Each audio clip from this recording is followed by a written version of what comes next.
Welcome to the Wild Card Boxing Club here in Hollywood, California.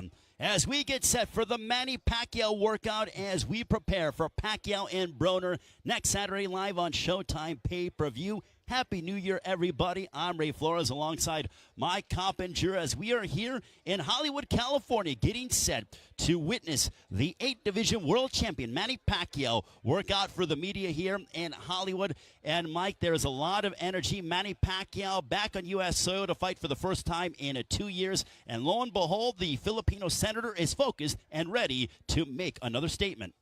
Yeah, I'm really excited for Manny Pacquiao's first fight in over 2 years. The last time we saw him in the U.S., he fought Jesse Vargas, won a 12-round decision. And, you know, in July, he got his first knockout in almost 10 years against Lucas Matisse. Even at 40 years old, Manny Pacquiao is ready to take on the biggest challenges in the sport, starting with Adrien Broner. I can't wait. It's the first big fight of 2019. Well, Mike, it is going to be electric at the MGM Grand Garden Arena next Saturday, January 19th, live on Showtime pay-per-view. It is the fourth time that Manny Pacquiao is on Showtime pay-per-view. Now we have Pacquiao and Broner. Manny Pacquiao will be here. Adrien Broner, however, will not be here. He elected to not come to the Wild Card Boxing Club, which is the home for Manny Pacquiao when he trains here in the United States. Instead, Broner is going to be working out for the media, which we will not stream later on this afternoon here in Los Angeles. And, Mike, what are your thoughts on Adrien Broner not coming here to the home gym of Manny Pacquiao? I'm disappointed that Broner's not pulling his weight on this side of the promotion. He's here for his marketability more than his victories or his recent ring success. And he's the American. We need him talking, doing his shtick. He's a funny guy. He's one of the most marketable fighters in the sport, and I wish we had him here. Well, you mentioned that name in Jesse Vargas, Adrien Broner coming off of a draw that you watched on Showtime Championship Boxing last April. And for Broner, he's 3-2-1 in his last 6 fights. But now, once again, he gets another big opportunity. For Broner, how important is it for him to finally get this signature victory? Because, Mike, in my opinion, Broner does not have that signature victory over an elite fighter. Can he get it next Saturday on Showtime pay-per-view? I totally agree with you, Ray. Adrien Broner is still searching for that victory at 29 years old. He's here more for his marketability. And no, I'm picking Manny Pacquiao. I think Pacquiao, even at 40 years old, is too fast. His punch volume is too much for a guy like Adrien Broner, who elects to stand there and brace for punches and picks and chooses his spots. Adrien Broner is a counter puncher. He always wants to punch last. And if you're going to beat a Manny Pacquiao, you have to punch with him. And don't forget, when it comes to Pacquiao and Broner next Saturday live on Showtime pay-per-view, check out All Access. The first episode was terrific. It debuted last Friday. All Access daily coming your way next week. Plenty of fun things to get to as we approach Fight Week. But here at the workouts, we are likely going to be joined alongside by the 8th Division World Champion in Manny Pacquiao. Also, we're going to have a word with Freddie Roach and potentially a conversation with Leonard Ellerbe. Why do we bring up Leonard Ellerbe, one of the heads of Mayweather Promotions? Well, yesterday at the Los Angeles Clippers basketball game, it was Filipino Heritage Night at the Staples Center. Manny Pacquiao was honored, and he went out, and also sitting courtside, lo and behold, Floyd Money Mayweather. Mike, do you believe, in your opinion, if Pacquiao defeats Adrien Broner on January 19th on Showtime pay-per-view, that he can lure Floyd Mayweather out of retirement? Now, Mayweather had a fight in Japan, or an exhibition in Japan. It did not count towards his boxing record. Had the matchup against Conor McGregor that was massive on Showtime pay-per-view. But do you think that Pacquiao and Mayweather #2 can happen if Pacquiao defeats Broner next Saturday? I really think it can happen. Manny Pacquiao is right out there for Mayweather. Even though the first fight wasn't as entertaining as we had hoped, it's still a mega fight, even if it does half of that 4.6 million pay-per-view buys. Floyd Mayweather's retired too many times to even count, so when he says he's retired now, I don't really pay it too much mind. He had the exhibition. He's obviously in shape still. And, yeah, if Manny Pacquiao looks great, I'm sure Floyd's going to be interested. I know he's going to be ringside in Las Vegas on Saturday for the fight. I'm sure he'll be watching with vested interest. I think he'll come back. Well, for Manny Pacquiao, Mike, you've been here and you've watched him work out. And for Pacquiao, At 40 years of age, he turned 40 last month on December 17th. He's the only world champion at 40 or above. What are you seeing out of Pacquiao as you've come to the gym here? You've been around him. You have witnessed him here in camp here in the United States, here at the Wild Card Boxing Club here in Hollywood. But what have you witnessed? Manny Pacquiao still works out at a frenetic pace. It's amazing to see the pace he sets. He's here jumping rope constantly, in the ring with Freddie Roach on the pads. He's going at a crazy pace, never stopping, never letting 2 hours straight. His calves are enormous still, even at 40. And when I was watching him, he was working on a 1-2-3 combination. A jab to open him up, open up the guard there, and then a straight left, and then he'd slide to the right and then fire through an overhand left. And that's the shot he needs against Adrien Broner, a guy who fights out of his shell, who doesn't like to open up. He's going to have to open up that guard for him. Well, for Manny Pacquiao as well, Mike, as we go ahead and prepare for the 8-Division World Champion to work out here at the Wild Card Boxing Club here in Hollywood, California. Happy New Year to all of you.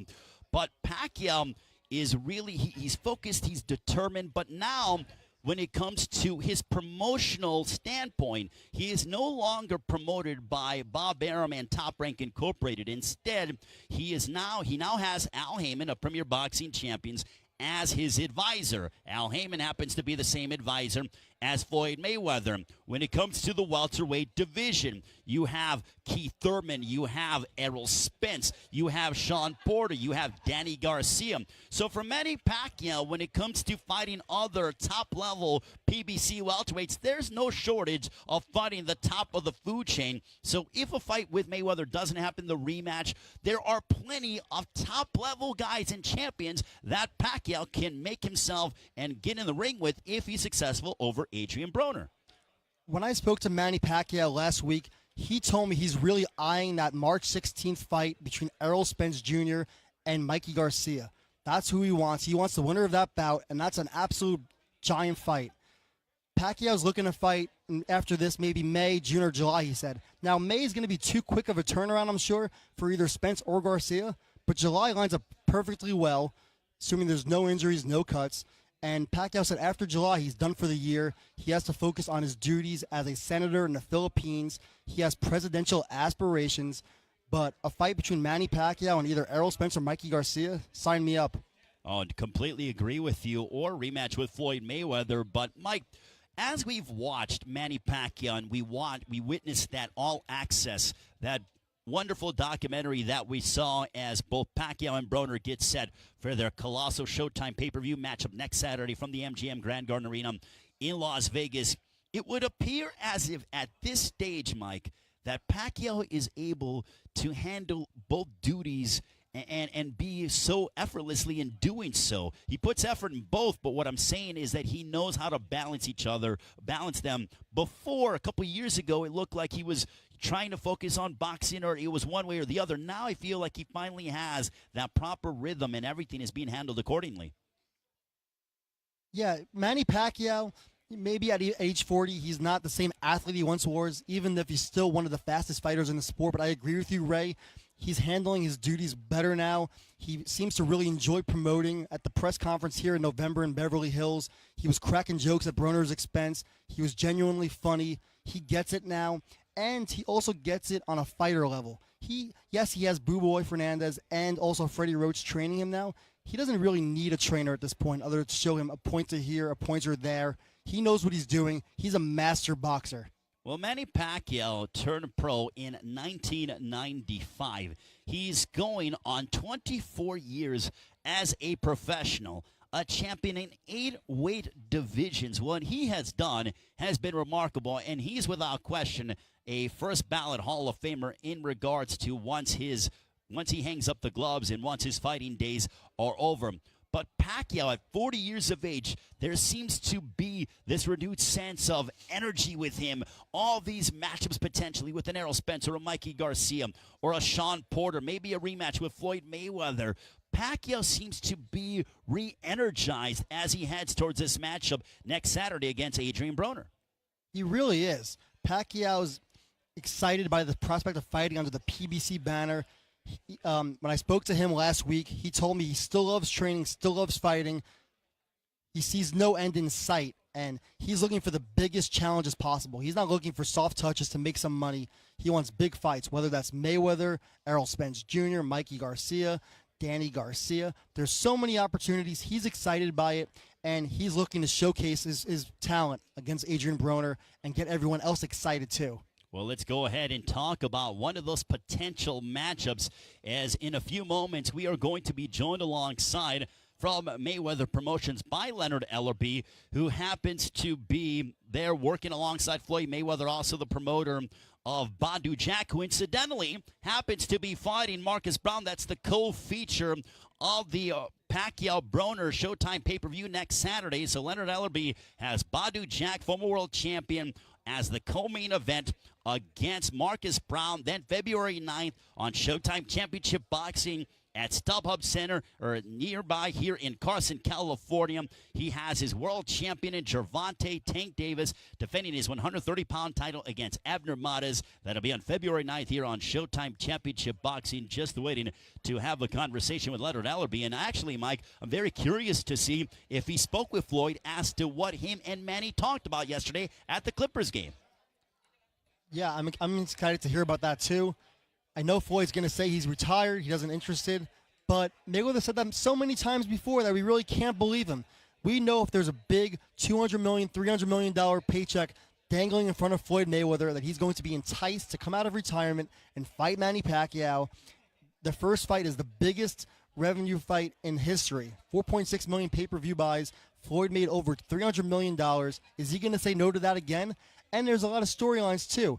Pacquiao insists that he would have won if he didn't have that torn rotator cuff. He tried to get the Toradol shot to numb the pain, was denied by the Nevada Commission, and he insists that if he gets one more crack at Mayweather, he's going to knock him out. Well, I think it's a fun matchup, Mike. I mean, obviously the two biggest names arguably in the history of the sport of boxing, but they are, as you pointed out, 40 years of age and older. Why not have this fight happen, assuming Pacquiao is able to defeat Adrien Broner?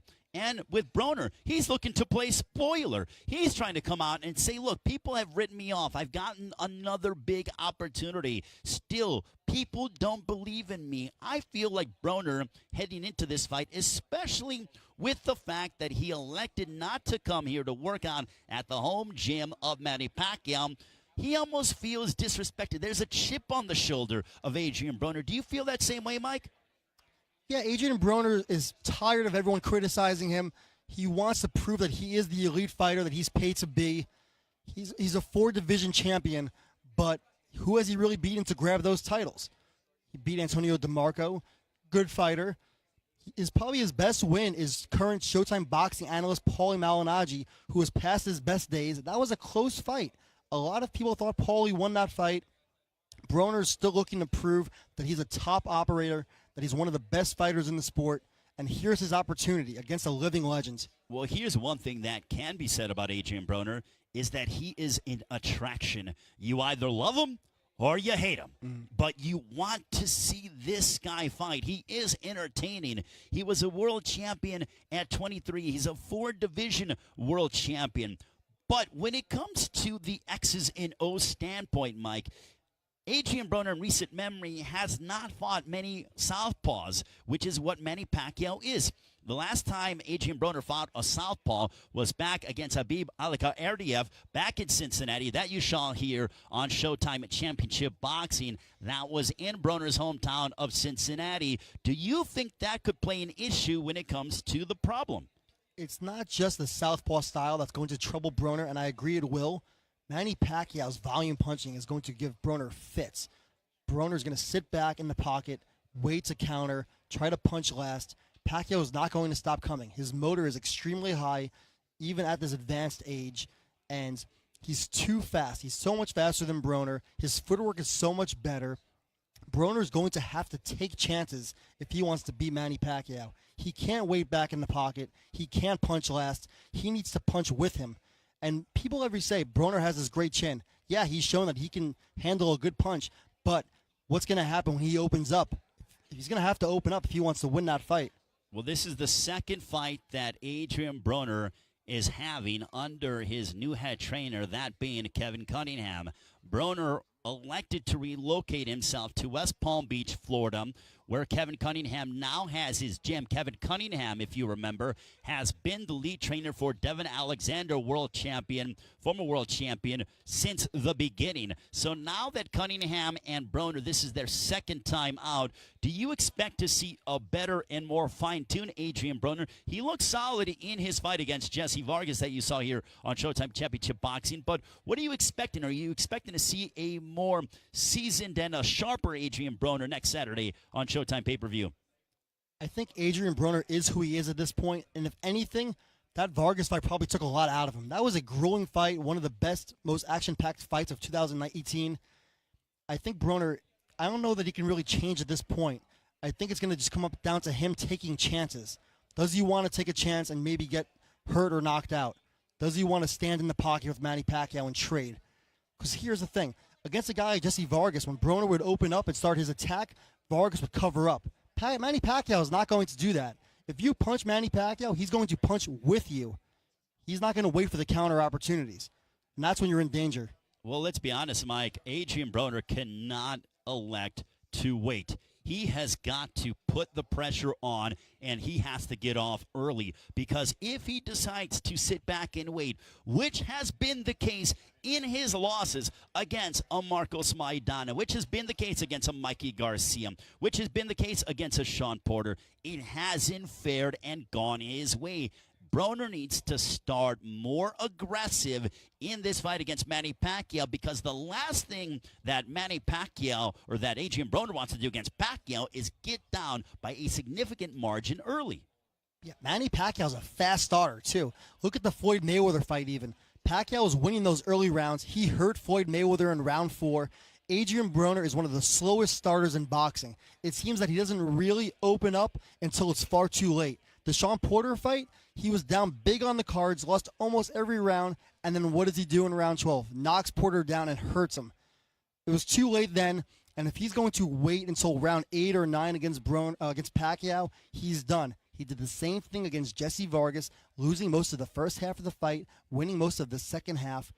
Broner needs to start off the stool in round 1. He needs to open up, he needs to pressure him, and he needs to punch with Pacquiao. I can't stress that enough. And we are here at the Wild Card Boxing Club here in Hollywood, California. We are awaiting the entrance and Manny Pacquiao going ahead as he is going to work out here at his home gym in Los Angeles. We are going to be here to document it. Also, we'll have a talk with Freddie Roach, hopefully going to grab the 8th Division World Champion, the senator from the Philippines, Manny Pacquiao. It is Pacquiao Broner next Saturday, January 19th on Showtime pay-per-view from the MGM Grand Garden Arena in Las Vegas. Do not miss it. Call your local cable or satellite providers for an opportunity to purchase the pay-per-view. This is the second time, or the first time, that Pacquiao has fought here stateside in about 2 years. And with Adrien Broner, as we go ahead and we welcome the CEO of Mayweather Promotions, that being Leonard Ellerby. It's great to see Leonard joining us here in Hollywood, California. And as always, he's dressed to the nines and looking very sharp. Happy New Year to you, Leonard. Greatly appreciate it. How excited are you for next Saturday's Showtime pay-per-view? It is Pacquiao, it's Broner. We'll talk about your man, Badu Jack, in a few moments, but we get set for a big matchup at the MGM Grand Garden Arena on Showtime pay-per-view. Very excited. Huge event. Two great fighters. Who's going to put it on the line next Saturday night? Well, talking about putting it on the line, we saw yesterday at the Clippers game, Manny Pacquiao's Filipino Heritage Night. He saw Floyd Mayweather. The last time they saw each other at a basketball game was about 4 years ago, and then the biggest fight in the history of combat sports happened. Can you tell us, did Floyd tell you what was said in their brief meeting yesterday at the Staples Center? I think they just greeted each other, but it was ironic because that's a very similar thing what happened in 2015.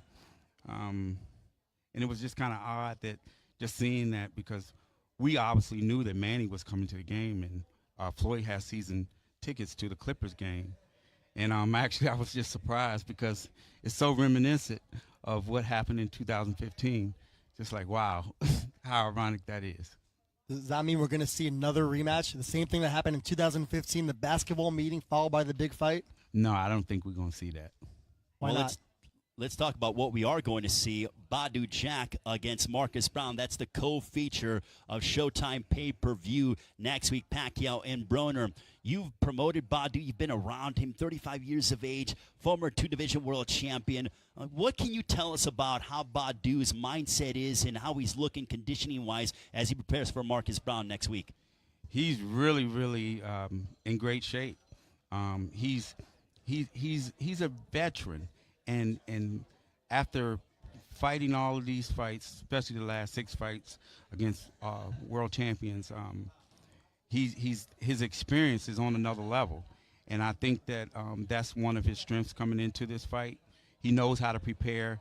He knows what to expect. And again, with Marcus obviously being a southpaw, with him have fought several southpaws leading up to this, he's really, really dialed in. And that's going to be another great fight and one that might steal the show. Now, Leonard, as we, with Badu Jack, he seems to be one of those guys that you as a promoter, you have to love a guy like that. I almost feel like he doesn't turn down any fights whatsoever. You call him and say, this is offered. Do you want it? And immediately he says yes. Is that sort of how Badu Jack is when you call him and say, this is what's being offered, and then he immediately accepts? Yes, and he's what I always say. He's a promoter's dream. He's a family man. He's actually an ambassador for the sport. He loves giving back to the community. He's a consummate professional. He always comes prepared. He's one of the nicest guys in the sport. What more can you ask for? Badu Jack is one of the best light heavyweights in the world right now. This is a great fight. I love this co-feature. We know Marcus Brown's hungry. He's been asking for a big fight for a long time right now. How do you see this fight playing out? I see this fight playing out. The early rounds I expected to be, a little back and forth, but I fully expect with Badu's experience to get Marcus out of there coming down the stretch. Let's talk about another member of the Mayweather Promotions stable. We're here in the Los Angeles area. Coming up February 9th on Showtime Championship Boxing, Gervonta Davis defends his championship against Abner Mares, and that is in Carson, California. I like to call it, Leonard, the War Grounds, and this is the first time that Gervonta is headlining here in Los Angeles. Can you tell us about the mindset of Tank? Because, man, oh, man, when it comes to fights to circle on my calendar, I look at February 9th on Showtime Championship Boxing. Man, and I just got off the phone with him. He was just leaving out the gym. He is really, really excited. With this being his first U.S. Show that he's headlining, he's really excited to put on a great show for the fans. And he knows what's at stake, and this is a moment that he's been looking for quite some time. And it's going to be a star-studded event. The first day we had well over 3,000 tickets that were sold. Fully expect that it's definitely going to be a sellout. Actually, I had a conversation about adding some bleacher seats in. So again, this is a fight that the fans have gravitated to. They know that Gervonta is the most exciting fighter, in my opinion, in the entire sport, and they just can't wait to see him get out there and do what he does. It's Grammys weekend, too. Who's going to wrap out Gervonta to the ring? Oh, yeah. And actually, we were kind of talking about that. He's obviously one of the, when it comes to social media, he's definitely one of the top 3 guys that are out there who have the biggest following. And he just has a way to connect with the younger fan base that's out there. And we're not just talking about boxing, just sports in general. And he has a number of celebrity friends in the entertainment industry, and I fully expect quite a few of them to attend the fight. I know that they are, and again, with it being the Grammys weekend, a lot of the relationships, people have already reached out to, say they're coming. It's going to be a star-studded event. You would think that event will be comparable to what we have next Saturday night. Now, Leonard, with Gervonta Davis, he's the favorite heading into that fight over Abner Mares. Mares, former world champion on numerous divisions. But does it go to show how hard of a puncher Gervonta Davis is? Because Abner Mares is no slouch whatsoever. How cognizant is Davis of Mares in terms of how dangerous he's going to be on February 9th? Yeah, how cognizant it is. How is Davis of how dangerous Mares is? Mares is the underdog, but I think it's more so because the boxing public sees how explosive of a puncher Gervonta Davis is. Yeah, Abner Mares is a excellent fighter. He's been a fighter that I followed for many years. A guy that I have a great deal of respect for. Someone that always comes and gives 100%. And again, we know what to expect from him. We expect it to be a great fight. I expect the fight to end in a knockout, though. Gervonta Davis is a great fighter, but he's yet to face anybody resembling the ilk of Abner Mares, a 3-division champion looking to become one of only 2 other, well, I guess he'd be the 3rd Mexican ever to be a 4-division champion, joining Eric Morales, Juan Manuel Marquez. He told me that he has no doubt he's going to win, and he wants to see what Gervonta has when he gets to those later rounds. He's never gone 12 rounds. Does he have what it takes? Abner Mares definitely has what it takes. Again, he's. So does Gervonta Davis have what it takes over the second half of the fight? Gervonta Davis is special, flat out. He's not like any other fighter. He has the ability to get you out there in a split second. But he's also an outstanding boxer, and what the fans haven't had a chance to see that for him to display his outstanding boxing skills, because he's such a devastating puncher. So with that combined, and the scary part is he's got a lot of room to grow. And that's what I'm most impressed about, his eagerness and his willingness to want to become better. And I think that come February the 9th, everything's going to be on display. We know that Abner is the best that he's faced, will be, up until that point. But we're going to see what's going to happen. And that is Gervonta Davis. Abner Mares, the 130-pound world championship, is on the line on Showtime Championship Boxing, February 9th. We're joined alongside by the CEO of Mayweather Promotions, Leonard Ellerby. Leonard, getting back to Pacquiao and Broner next Saturday on Showtime pay-per-view at the MGM Grand Garden Arena. You've had numerous dealings with Adrien Broner. You've watched him from a prospect to contender to world champion. He's coming in here. He was supposed to be here today, but elected not to come here to the home gym of Manny Pacquiao. It's his second fight with Kevin Cunningham. What can you tell us about the evolution of Adrien Broner, now at 29 years of age, looking for that signature win next Saturday against Manny Pacquiao? He's fully focused. I haven't seen him this focused yet.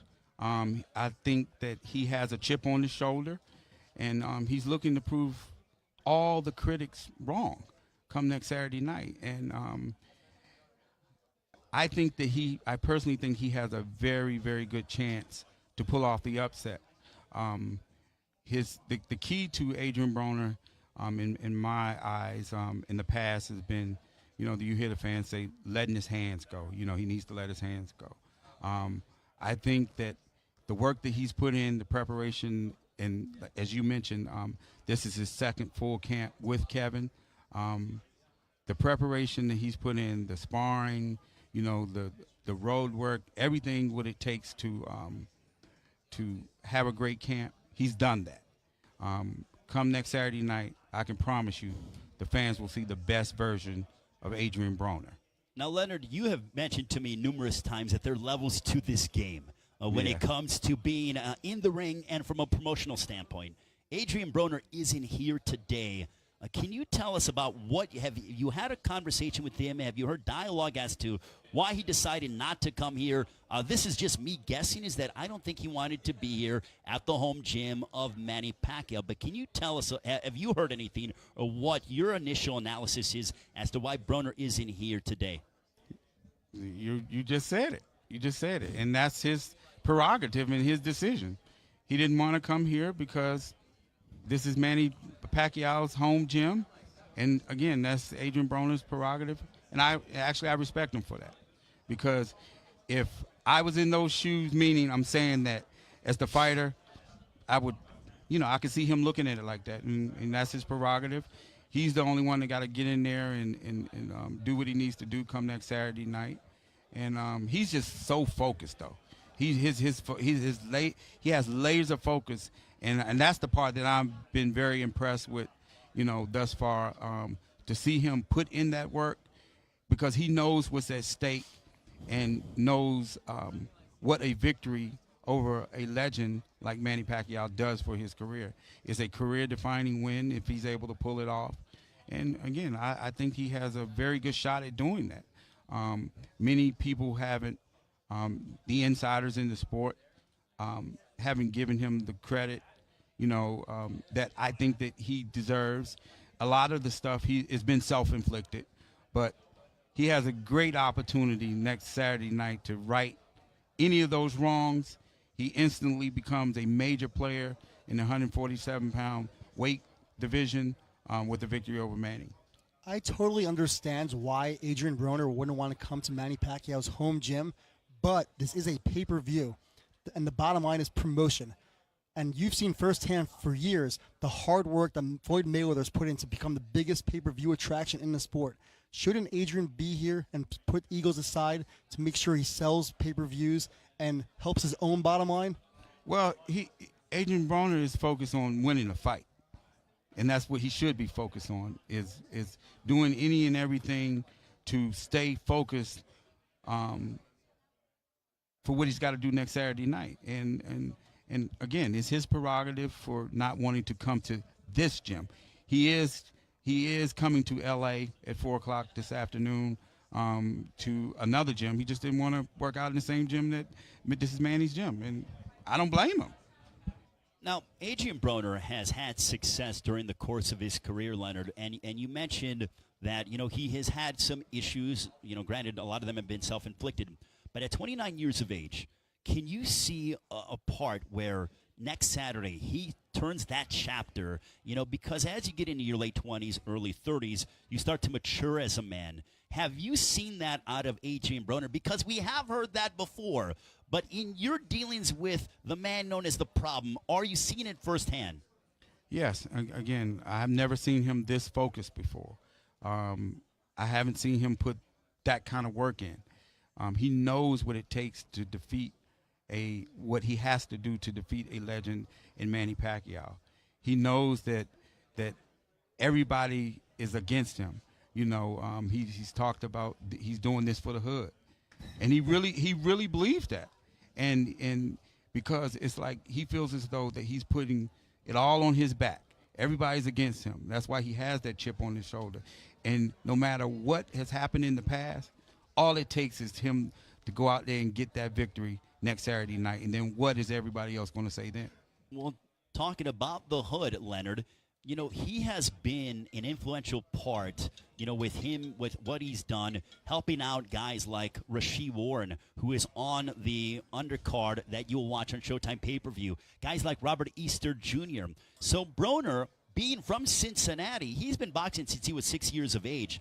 But he's sort of thrown the rope down and helped these other guys like the Rasheed Warrens of the world and like the Robert Easter Jr.'s to help and give them a platform to be able to fight at such a high level. Man, and as you just mentioned, two excellent fighters, two fighters that I have a great deal of respect for. Rasheed, again, that's going to be a great fight. I expect him to win the title, and you can't say enough about Bunny. Again, that they have a great relationship. I like their whole team. Adrien's putting together a nice little squad of his About Billions promotion. Got some good, exciting young fighters, and big things lie ahead for them. Adrien Broner's always had all the talent in the world, never questioned that. From watching all his videos on Instagram and social media, he appears to be in excellent shape, ultra-focused, like you said. The burning question from me, and I think a lot of other boxing fans, is Adrien Broner going to let his hands go? Or is he going to wait until round 10 and 11, like always, and seem to freeze up in those big moments?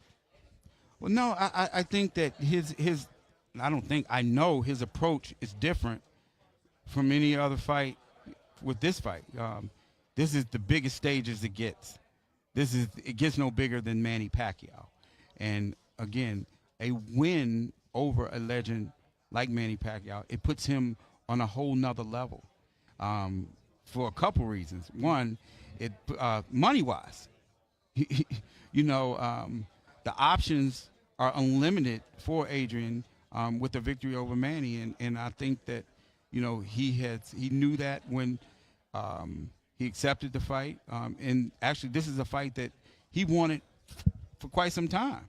There are a lot of guys that have wanted to fight Manny Pacquiao, and I think timing is the key. I mean, let's face it, Manny Pacquiao is an all-time great, future Hall of Famer, but Manny Pacquiao's not the same Manny Pacquiao of 2009, 2011, but he's a still 40-year-old Manny Pacquiao. Yes, he's still a great fighter, but fighters tend to slow down just a little bit. And one of the things, again, that I think will be one of Adrien's advantages is the youth. Is the youth. I think that's going to play a factor in this. And because one is that the preparation that Adrien's had for this fight hasn't been like any other fight. And with Manny, Manny's just consistently, he knows how to get up for a fight. He has an explosive style, and he comes, he throws a lot of punches. That's Manny Pacquiao. You're not going to get anything different from him. With Adrien Broner, I think that what we're going to be able to see is that, as you mentioned in previous fights, he hasn't let his hands go.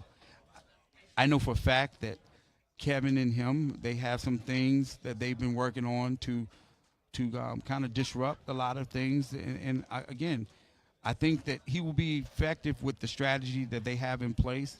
And don't be surprised if Adrien Broner comes out with a victory next Saturday night. Well, Leonard, to get to that point about preparation with Kevin Cunningham, his second fight with him, I think Kevin Cunningham is one of the most underrated trainers in all of boxing. He took Devin Alexander from being an amateur to being a world champion. I see a sense of military-like discipline that Kevin Cunningham imparts upon the fighters that he has. He told me that when Broner wanted to work with him, he said, well, if you want to work with me, you got to move into my house. So Broner decided to do that prior to his fight with Jesse Vargas. Do you see and do you think that Kevin Cunningham is vastly underrated? Because I think that Broner has looked significantly better in the one fight with Cunningham against Vargas, and I think we'll see more of an improvement next Saturday on Showtime pay-per-view. I couldn't agree with you more. I thought that he fought very well in the Vargas fight, and that was just an indication of just, the work that they had put in. And I know that they have put even more work in. And again, as you mentioned, Kevin has been one of the most underrated coaches out there, and he's one of the best out there in the game. And I know, again, the game plan that they have set up for Saturday night, it's going to be a good one. And it will be a very entertaining fight. I guarantee you that. It's one thing to have the game plan. I just wonder if Adrien Broner is going to be able to handle Manny Pacquiao's volume. Because we all know that Adrien Broner is a counterpuncher. He likes to lay back. Is he going to take a chance and open up and punch with Manny Pacquiao? You think so? Well, again, boxing at this level is like, you're not going to match Manny punch for punch. Nobody's going to do that. It's about timing. It's about timing and picking your spots and knowing what you got to do. I know Manny Pacquiao about as well as anybody when it comes to just the strategy part, because obviously I studied him for years. Obviously because we knew that was going to eventually happen, the Mayweather fight. So I can tell you now, it's about timing with him, and they have worked on some things. And again, he don't have to match him punch for punch. He just has to punch when he needs to punch and be effective at what he's got to do. Find a few moments with the CEO of Mayweather Promotions, Leonard Ellerby. Leonard, as we get set to let you go, what are some prospects that you guys have coming up? I know that you have some guys coming up through the pipeline. We mentioned the champions in Badu Jack and Gervonta Davis, but who are some guys that you're really interested and excited about? One guy who I have in mind is Juan Heraldez, who I think is really getting ready to make that next step in his career. And that's another great point. And Juan's actually going to be fighting on the February 9th card in a very, very good fight that I'm going to be announcing pretty soon. Any idea who, Leonard? I mean, you can break it with us right now. I'm going to do it soon. he's a tremendous undefeated prospect, and again, the fans are going to get a chance to see him on one of the social platforms on February the 9th. Just haven't figured it out. But we have Xavier Martinez, Rolando Romero, obviously Andrew Tabiti. He's not a prospect anymore. No. He's on the cusp of a world title shot. Well, you guys went to Russia, and he picked up a big victory out there in Yekaterinburg. Yeah. So he's ready to go to that next level. I'm waiting to hear back from the WBSS what the next steps are on when we're getting started back again. But he has a very tough fight against Dorticos, and it's a fight that I fully expect Andrew to come out on top of, and hoping that fight could possibly be for a world title, because again he was number 3, and he fought the number 2 guy, and again, so we don't really know what Usyk is doing, and where he's going with his career, but we're in a great position, and Andrew, he's looking forward to making a lot of noise out there. We have Ladarius Miller. Love Memphis Miller. Yeah. What an entertaining fighter in the lightweight division. He's another excellent young fighter that we're moving right along, and he's on the cusp of a title shot also. Sharif Bogheri, who will be fighting on the February 9th card. We have I have so many young, outstanding fighters. A lot of young guys. You know what? But from a boxing standpoint, I'm going to give you an early Christmas wish. Okay. How about Ladarius Miller and Devin Haney? I know Devin Haney is going to be headlining on Showbox coming up on Friday, so check that out. I mean, would you be interested in maybe Ladarius Miller, Devin Haney down the line? We're interested in anything when it comes to fighting for world titles and moving the career right along in the big fights. We're open to all. That's one thing that me and Floyd have always been on the same page with, is that when it comes to our fighters, we're gonna put them in. We're gonna put them in, and because you gotta understand what you got. We love working with our young talent. We love putting on our monthly dark shows. We're keeping our fighters busy, and that's what what he's really stressed. And we're just excited about what 2019 holds. We got like 10 shows in the first 5 months. With the first one starting obviously, next weekend. No, actually I have a show on 17 January, the Thursday before the big show.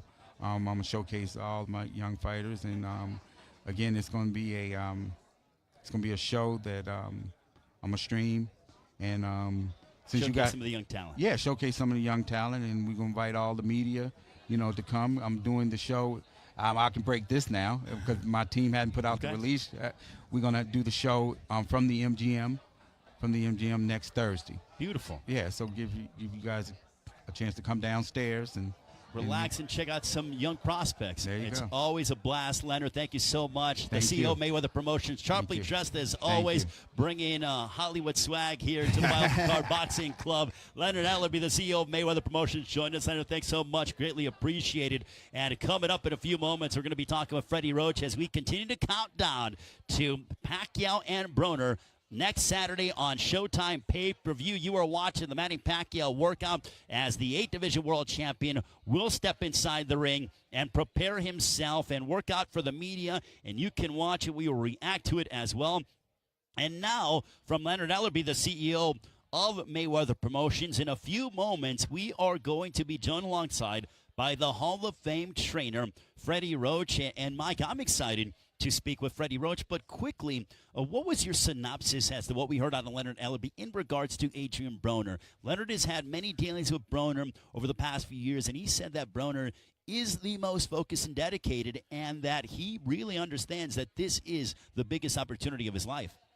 Leonard's definitely bullish on Broner's chances, and I hope Leonard's right. I want to see a great fight. If Broner does elect to let his hands go and lay it all on the line, I think we're going to see one of the best fights of the year. He has the talent, he has the hand speed, the power, and it's a great contrast of styles. Broner, the flat-footed puncher, the counter puncher against Manny Pacquiao, one of the best 25 fighters of all time, boxing's only 8th division champion ever, and still blistering hand speed, even at this age.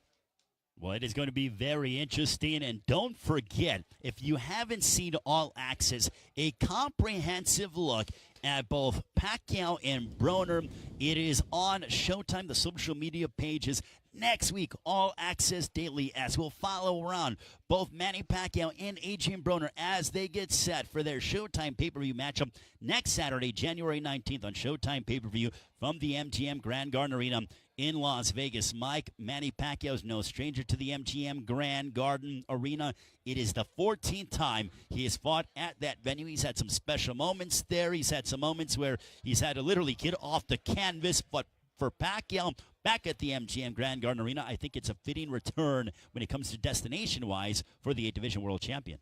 Yeah, the MGM is Manny Pacquiao's home. That's where he belongs. That's where most of his biggest wins have come. Ricky Haddon, the second-round knockout. Miguel Cotto, that was peak Manny Pacquiao, that Miguel Cotto fight that you mentioned. That's when Pacquiao was at his best, all the angles, the sliding around the ring, the effortless punching. And that was at 147 when he was just coming up. Can Pacquiao do that at this age? Probably not. But I think even 75% of Manny Pacquiao is better than 98% of fighters in boxing. Well, let's be honest. Manny Pacquiao is one of those special talents, those once-in-a-lifetime fighters. When you watch him, you have to be able, and it is something that down the line, I will be telling I don't even have kids right now, but I'll be telling my grandchildren down the line, I saw Manny Pacquiao fight. That is how special this guy is. You haven't been around the sport for a long time, but explain to us the significance of being able to watch Manny Pacquiao fight even at 40 years of age. Manny Pacquiao isn't just one of the greatest fighters of all time. He's one of the greatest athletes. I mean, this is a guy that was boxing at 16 years old in the Philippines, and that's why he has a few losses on his record. He started at 108 pounds. No one's won 8 titles in 8 weight classes. Manny Pacquiao's done it. And he's done it all with a smile on his face, one of the most charismatic fighters in the sport, very approachable. He's a treasure. I'm so excited that we get to still watch him do his thing and still do it at a high level. It's a real treat. And one of the most humble guys that we have ever seen as a prize fighter. And right now, we are privileged to be joined alongside by the Hall of Famer as we are getting set for the Manny Pacquiao workout. He's been in the corner in some very illustrious moments. Freddie Roach joining us. Freddie, thank you so much for your time. Manny Pacquiao back here on U.S. soil for the first time in 2 years. How excited are all of you for next Saturday against Adrien Broner on Showtime pay-per-view? I can't wait. He's doing really well. He's training camp's been great, and I love being back with Manny, and we did have a little time off there, but everything's back to normal, and he's doing really well. Freddie, what happened in that time off? He went ahead and he had that fight with Lucas Matisse. You were not in his corner.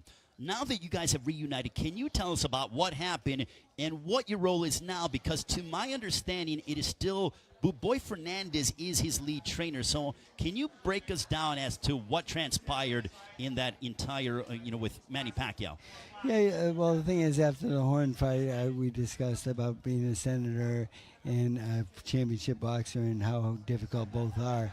And I told him I think you should maybe give up one and just pick one. And it's because like being a senator in training camp when he's in Senate, sometimes at 3 o'clock, sometimes 10 o'clock at night.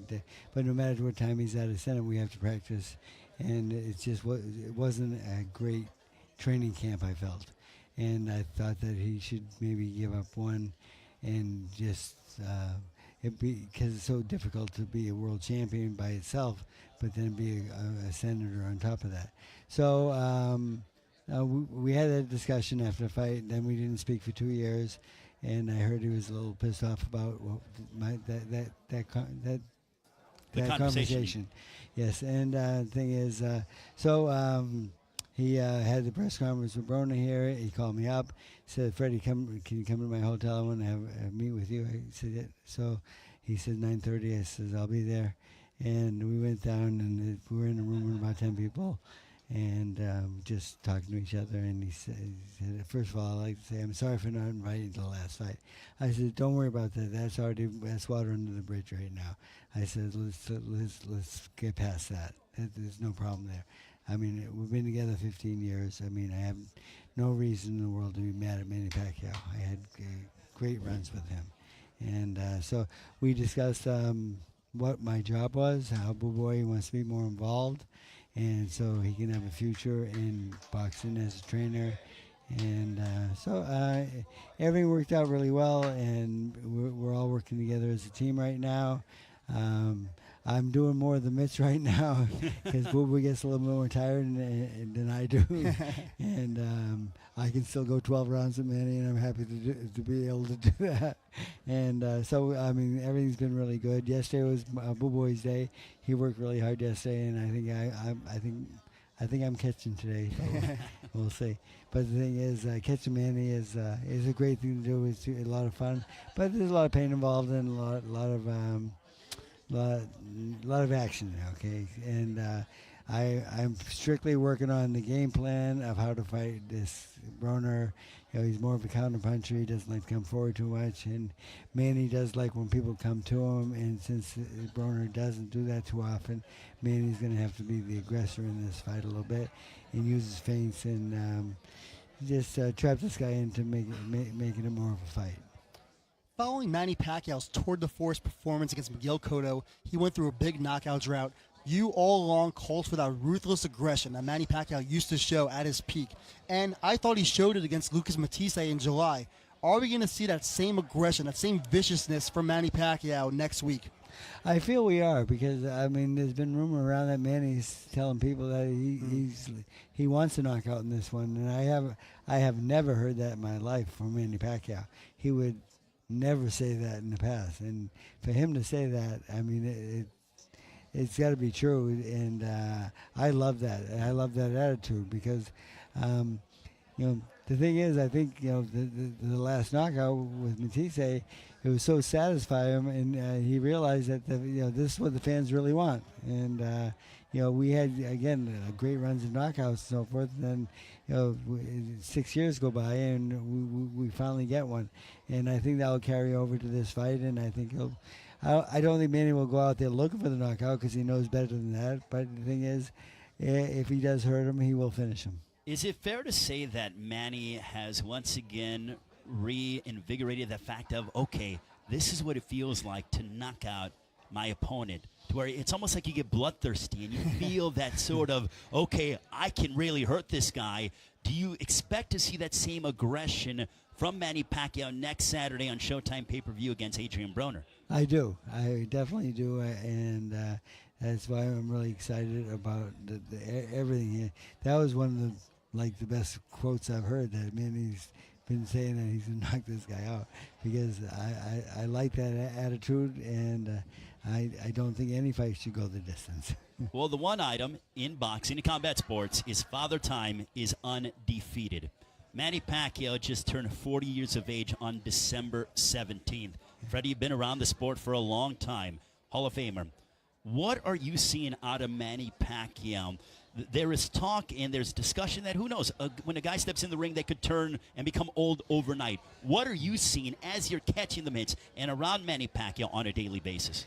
Pacquiao and I have a deal. I said, Manny, once your work ethic drops and you're not the same Manny Pacquiao, I'm going to tell you, and you will retire, and me and him have an agreement there with that. And his work ethic is unbelievable right now. I mean, he hasn't slowed down at all. He's working really well. His power, he hit me in the shot in the chest 2 or 3 days ago, and I've never been hit so hard in my life. And I says, is he really punching harder than ever? I said, I mean, he's really getting his body weight behind there. You know, looking at his calves, and look how his calves is like twice as big as they used to be, and they've always been really big. He has a lot of power, and he, you know, it's just so good to be back in camp with this guy. And the thing is, I do feel that he has a big shot to knock this guy out.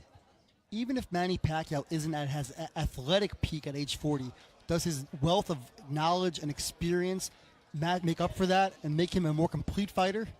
You know, you could say that, but the thing is, his work ethic and his training is just unbelievable. It's the same as it's been when he was at his best. I mean, his work ethic has not dropped at all, and it's unusual, yes, but the thing is, he has 70 pro fights now, and he's still on fire. He's just he's so dedicated and works so hard. I mean, I love working with this guy. It's great. So, Freddie, you're telling us that Manny Pacquiao is more explosive right now at 40 years of age than that of 10 years ago when he was wrecking the likes of Oscar De La Hoya, Ricky Hatton, Miguel Cotto. Is that what you're telling us as he gets set to take on Adrien Broner on Showtime pay-per-view? Yes, I do believe so. I mean, that shot he hit me, it just numbed my whole body, and I had to turn around and walk away, and because I didn't want to get hit again. But his work ethic is great. His power is great. And it's something you ask me every day when we go through the 30s and so forth. How's my power? How's my strength? I said, you hit, Manny, I can't believe this, but you're hitting harder than ever. And he really is. We've seen some fighters after age 40 do some of their best work. The legendary Archie Moore. Of course, Bernard Hopkins fought at an elite level all the way up until age 49. Just how much can Manny Pacquiao accomplish in this last stage of his career?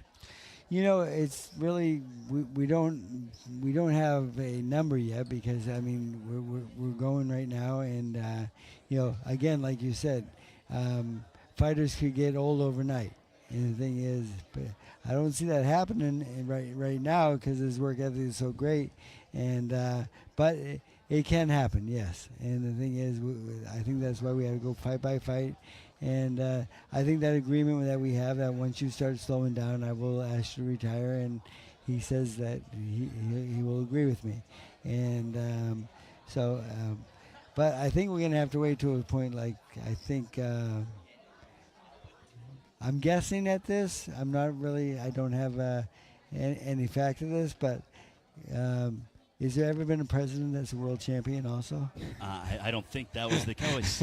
I do not think that has been the case. It'd be very interesting see if that comes to fruition. Freddie, if Pacquiao is successful next Saturday against Adrien Broner, there's a litany of guys he could fight now that he is being advised by Al Heyman. He saw Floyd Mayweather yesterday at the Clippers game. Do you take away anything from that? Do you think that Manny can lure Floyd out of retirement for that rematch? I know that Manny has stated that he wasn't himself from their blockbuster, that record-setting match years ago. But do you think that Manny can lure Floyd out of retirement? I do think so, and I think that's why Floyd fought that fight, to be back on TV and be noticed. And he was very noticeable because he won by knockout, and people, Floyd's back, and they don't know he fought a little kid, but Boy. but I got to give him something. But anyway, I mean, it is a fight that I would like to see. I would like to see Manny. He's very healthy right now, and he has no shoulder problems whatsoever. And I think that's the one fight that I want back. And for me, I could retire after that fight and be very happy with my life. But is that the consensus in I know that it's focused on January 19th on Showtime pay-per-view, but is that the consensus amongst the group, not just yourself, or is this just your thought process that you want that rematch with Floyd? It's just my process. Okay. It's just mine. We don't, as a camp, we know better. We don't talk about future fights because we have this one at stake, and we never look past any opponent. Manny Pacquiao is the favorite against Adrien Broner. Everyone's fully expecting Pacquiao to grab the W next week. When I was here last week with you guys, Pacquiao told me he wants a shot at the winner of Errol Spence Jr. and Mikey Garcia, and either one of those guys would be a favorite over Manny Pacquiao at this point. How do you like him in those fights? I know both fighters very well. Errol Spence, I think, is maybe a little bit too big for him, but then Mike Garcia says he sees something that maybe we don't see, but he's got a lot of. I give it to him for picking that opponent, because Errol Spence is a great fighter.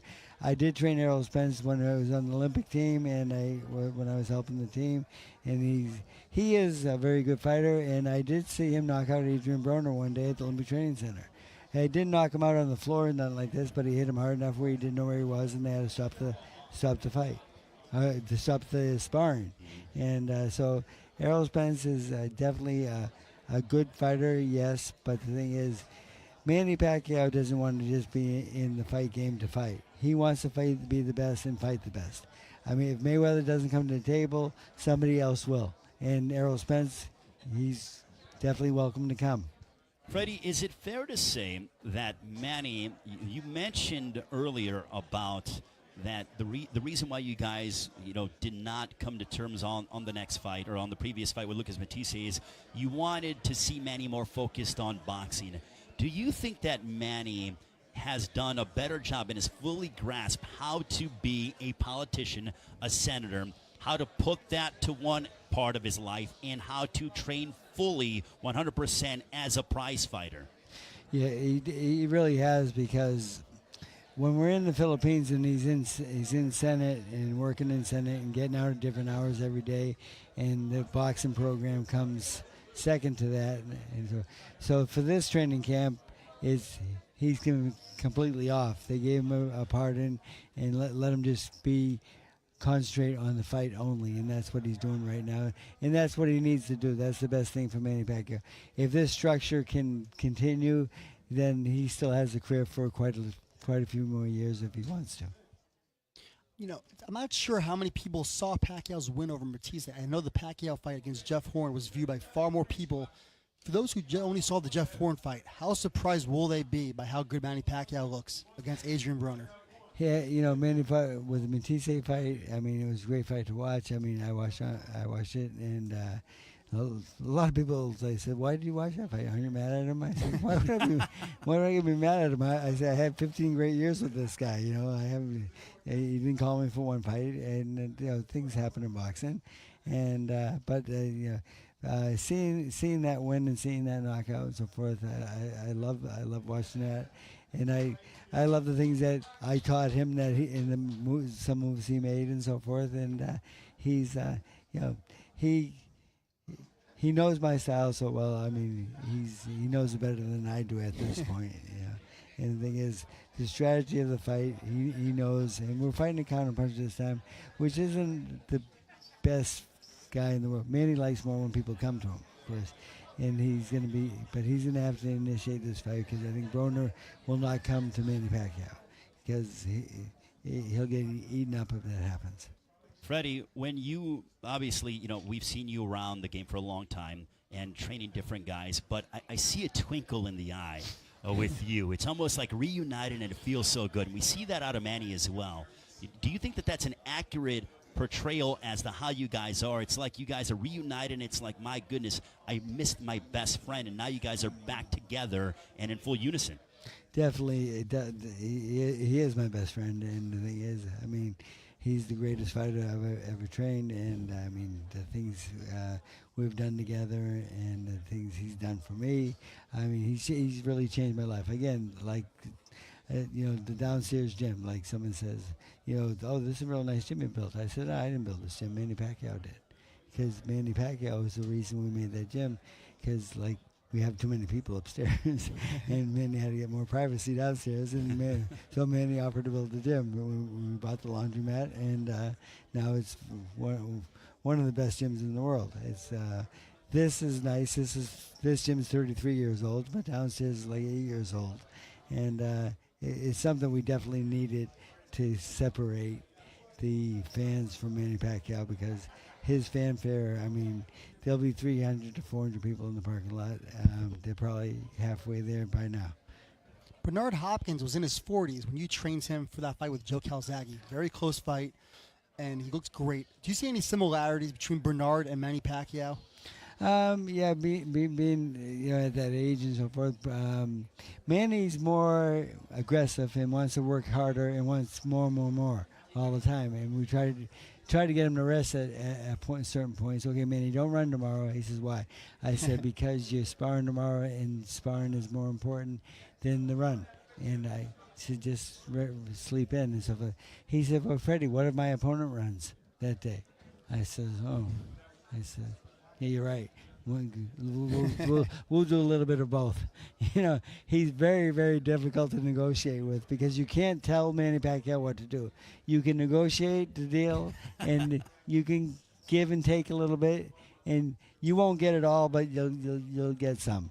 So today is a midday, and we plan on doing maybe 6 rounds of mitts together and so forth. But he'll probably cut it to about 2 because the press is here, and he doesn't want to give anybody too much. And being back at the MGM Grand, this is the 14th time. It's like home for Manny Pacquiao. Has to be nice to be back in Las Vegas at the MGM Grand Garden Arena. It's going to be fantastic. It's going to be great back in the MGM. It's a great place to fight, and we've had a lot of history there, and I can't wait. I'm starting to get excited about the fight. The closer it gets, and he's doing more and better every day, and we finally get him to rest a little bit. And again, because of sparring days, we have 2 more days of sparring, and we go 6 and 4, and then we're done. And then Monday we'll shake out a little bit, and then we'll get to Vegas, and then Tuesday and Wednesday we'll do light workouts, and it'll be over. How is fighting under the PBC banner reinvigorating Manny Pacquiao's spirit? He says he still loves fighting. Yeah, he does love fighting, and the thing is, the competition out there that company brings is right where he wants it. I mean, because Manny Pacquiao, again, he doesn't want to fight just to fight. He wants to fight to be the best and fight the best, and that's always been his way. And people say, well, is he calling out Errol Spence? I mean, maybe a lot of people might think that's too much and so forth, but Manny Pacquiao doesn't think that way. He never thinks that way. I mean, and there's a reason why he walked up to Mayweather last night and gave him a shirt, and I'm sure it was a Manny Pacquiao shirt. Well, Freddie, thank you so much for the time. Greatly appreciate it. We will see you in Las Vegas. Always a pleasure. We're 10 days away from Manny Pacquiao putting his world title on the line against Adrien Broner on Showtime pay-per-view. We'll see you in the fighting capital of the world, Freddie. Thank you so much for your time. Thank you very much. Thanks, Freddie. Appreciate it. Freddie Roach, Hall of Famer, joining us here at the Wildcard Boxing Club as we prepare for Manny Pacquiao working out here at his home gym here in the United States. It's the first time he's fought here stateside in 2 years. Manny Pacquiao, Adrien Broner, privileged to have that talk with Hall of Fame trainer Freddie Roach, and Manny Pacquiao is in the building. So we are going to see Manny Pacquiao work out. He's going to meet with the media, hopefully have a conversation with us. And Mike, with Freddie Roach saying that is the most explosive, that this camp is the most explosive, the hardest hitting Manny Pacquiao that he has ever seen, that could be, and the pun is intended, that could be problematic for Adrien the Problem Broner. Yeah, I think Broner's in for a world of hurt. I just don't think he has what it takes to stand up to Manny Pacquiao's power, his speed, his fighting heart. Broner did show against Marcos Maidana, a fight he was favored to win, that he has the balls to dig down deep and pull himself up off the canvas, fight hard. And I know he's going to do that against Pacquiao too. But can he beat Pacquiao? Can he pull off the upset? Does he have the bag of tricks that Manny Pacquiao has? I don't think so. But it's a fascinating fight, and this to me is really the start of something new for Manny Pacquiao. This is the start of the last stage of his career. He's far from done, and he's anxious to show us what he has left today. Well, Freddie mentioned in terms of Manny really enjoying being under the PBC banner and having a multitude of world champions and top-level welterweights to collide against. And one of them has actually called him out. He actually told us on the Showtime pre-show back on September 8th, prior to Porter fighting Garcia, Keith Thurman said a fight that interests him, if he's successful against Josesito Lopez, is Manny Pacquiao. That's another fascinating fight. I love that fight. Keith Thurman is one of the 2 or 3 best welterweights in the world right now. You know, he has to get past Josesito Lopez first on January 26th. Besides that, we also have Danny Garcia, who's fighting Adrien Granados on April 20th. Then, of course, there's Sean Porter, Manny Pacquiao's former sparring partner. He told me that he'd love to fight Manny Pacquiao. Porter fights Urdenis Ugis on March 9th at MGM Grands. There are so many opportunities for Manny Pacquiao as long as he wins and looks good doing it on January 19th. And if Adrien Broner pulls the upset, those fights are there for him too. Well, but let's be honest, the fight that Freddie said he wanted, that he is hoping that if Manny is successful against Adrien Broner, that they're hoping to lure him out of retirement, is Floyd Mayweather. So, and Freddie knows Manny and has been around Manny for such a long time. He stated to us that when Manny went ahead and talked to Floyd Mayweather yesterday courtside at the Clippers game at Staples Center, that it was a planned move. Do you think that Pacquiao can go ahead and if he looks very good against Broner, Mayweather can say, all right, I'm ready to make another big payday. Let's do the rematch? Yeah, it wouldn't surprise me at all. Floyd Mayweather loves the attention. He doesn't need the money, but he loves the big stage. And I think he likes having someone say, hey, please come out of retirement. He wants to be called out. He wants to be courted, so to speak. And Pacquiao, Mayweather, they're still the two most recognizable names to boxing fans. I think that's a great fight. Even if the first fight didn't meet expectations at 40 and 41 from Mayweather, they've lost a little bit of their speed. Maybe it's more of an action fight now. They have less of their legs under them. And Mike, I think it's a more compelling fight in this neck. If they rematch, I think that Pacquiao and Mayweather is a more compelling fight than what we saw a few years ago that shattered every number under the sun that was televised live by Showtime pay-per-view. Because as you pointed out, they are in their 40s. They like to sit in the pocket and trade more. I think it's a more exciting fight. I think it's more entertaining. And I could see it being closer than what the first fight was. Absolutely, and Manny Pacquiao knows that he hurt Floyd Mayweather in that fourth round, even with a bum shoulder. Pacquiao has all the confidence in the world. Mayweather does too, and anytime Floyd Mayweather fights, it's a marquee event. We haven't seen him in a boxing ring since the Conor McGregor fight in August 2017. That was a pay-per-view bonanza as well. For Mayweather to come back and do it against Manny Pacquiao, again, yes, the hardcore boxing fans maybe won't be as excited. This is still going to be an absolute mega fight. Well, it would be a spectacle. I mean, it would be, I think, a very entertaining fight, fought still at a high level. But the casual fan, when you mention Mayweather, when you mention Pacquiao, those names transcend the sport of boxing. Yeah, they're the two biggest names in sports, period. Two of the biggest names in sports, period. And I can't wait to see what Floyd Mayweather says after the fight on Saturday. He'll be there ringside. He lives in Las Vegas. We know he's going to have plenty of opinions and thoughts, and he'll be watching with bated breath. It is Pacquiao Broner next Saturday, January 19th, live on Showtime pay-per-view. Call your local cable or satellite provider.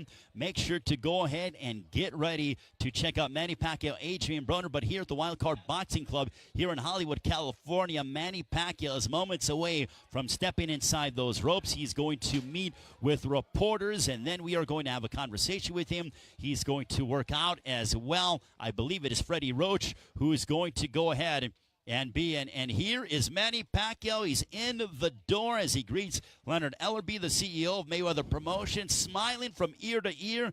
The Filipino senator is back in the limelight here in the United States, and welcome back, Manny, as Pacquiao gets set for Adrien Broner. Yeah, Manny Pacquiao looks great right now. As always, smiling. He's in tremendous shape. I was listening to what Freddie Roach said about Manny Pacquiao's calves, and they're truly massive, and that's where you get that power from.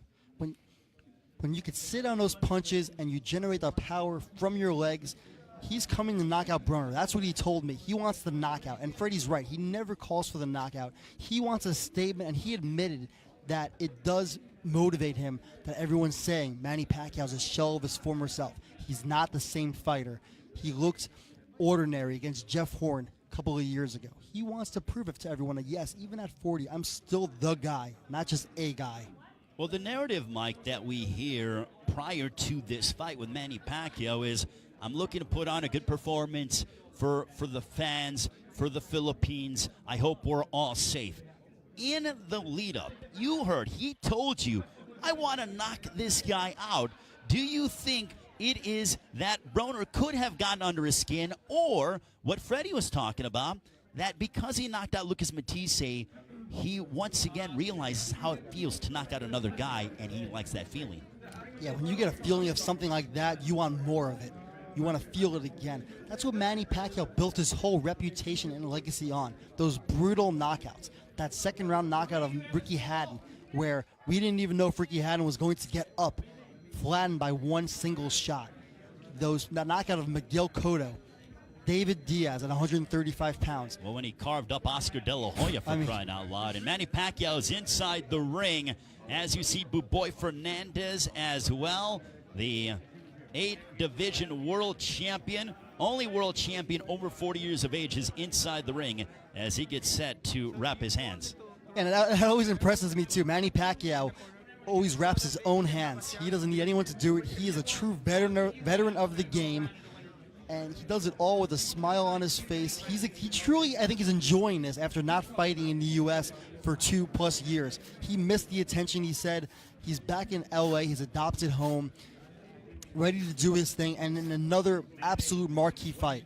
Well, it's interesting as there was a little bit of, some trash talk between Pacquiao and Broner. And Pacquiao, who has MP Promotions, he pretty much told Adrien Broner, he goes, you can go ahead and talk about me. He goes, but I'm promoting you. Yeah, I love that Manny Pacquiao's personality has really revealed itself and opened up as he's gotten older.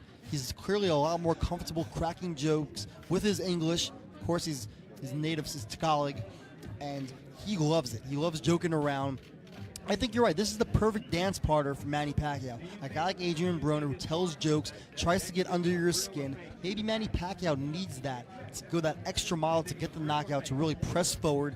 I think it's going to be an action-packed fight. I think that's gotten lost in this. This is going to be an action fight. Well, you know what I think is potentially getting lost, and Freddie Roach so eloquently illustrated to us, Lucas Matisse is no slouch. And the fact that Manny Pacquiao pulverized this guy by 7th round TKO, I think, and I know it happened in Malaysia, but still I think people need to say he beat Lucas Matisse. Matisse was going in and was still hitting his stride, and Pacquiao wiped him out in 7 rounds. Lucas Matisse was a guy just a few years ago that was like boxing's boogeyman. They call him the Machine. Rolled over Lamont Peterson in 3 rounds. Yes, he did lose to Danny Garcia, but that was a closer fight. And Lucas Matisse, one of the biggest punchers in the sport, wasn't quite what he once was. But yeah, this was seen as, all right, this is a good fight. Lucas Matisse and Manny Pacquiao. Pacquiao coming off a fight with Jeff Horn where, yes, he lost. Most people thought he was robbed, but didn't look his best.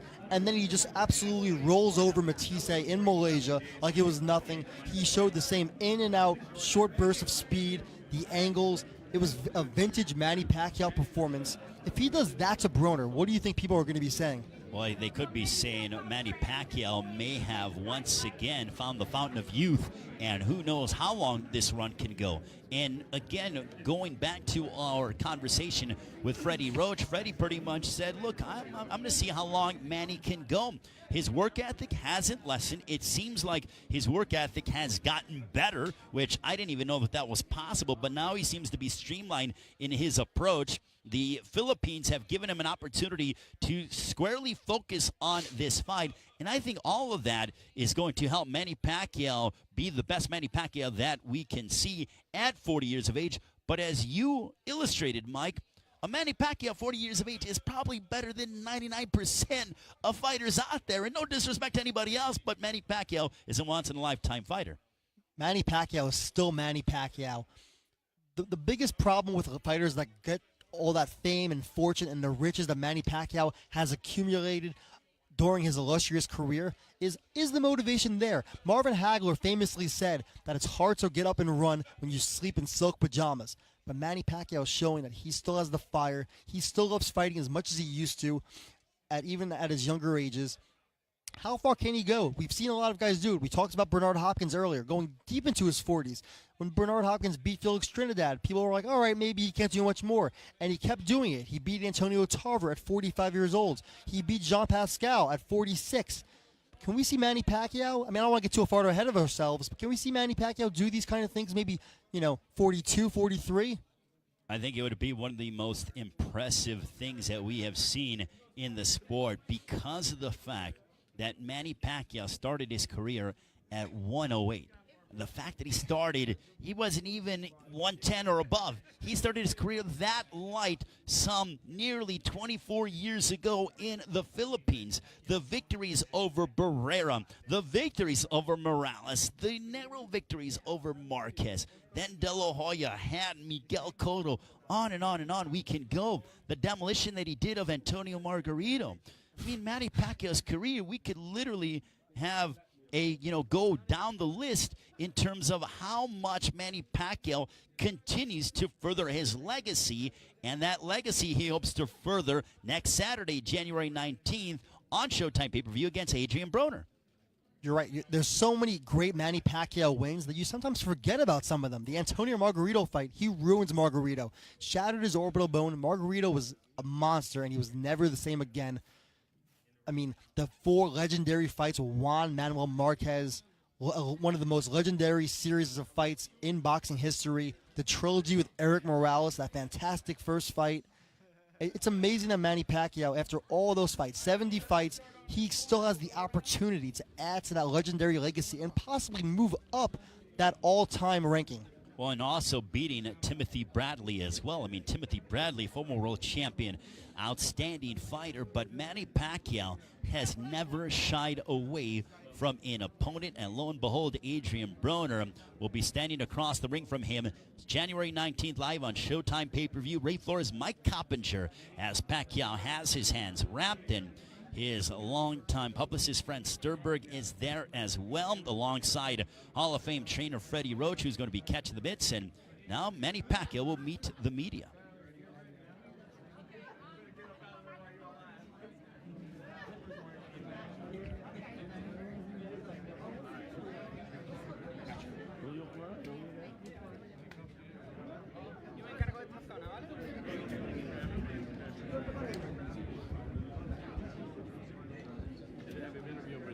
Got 3.5 million folks that's watching.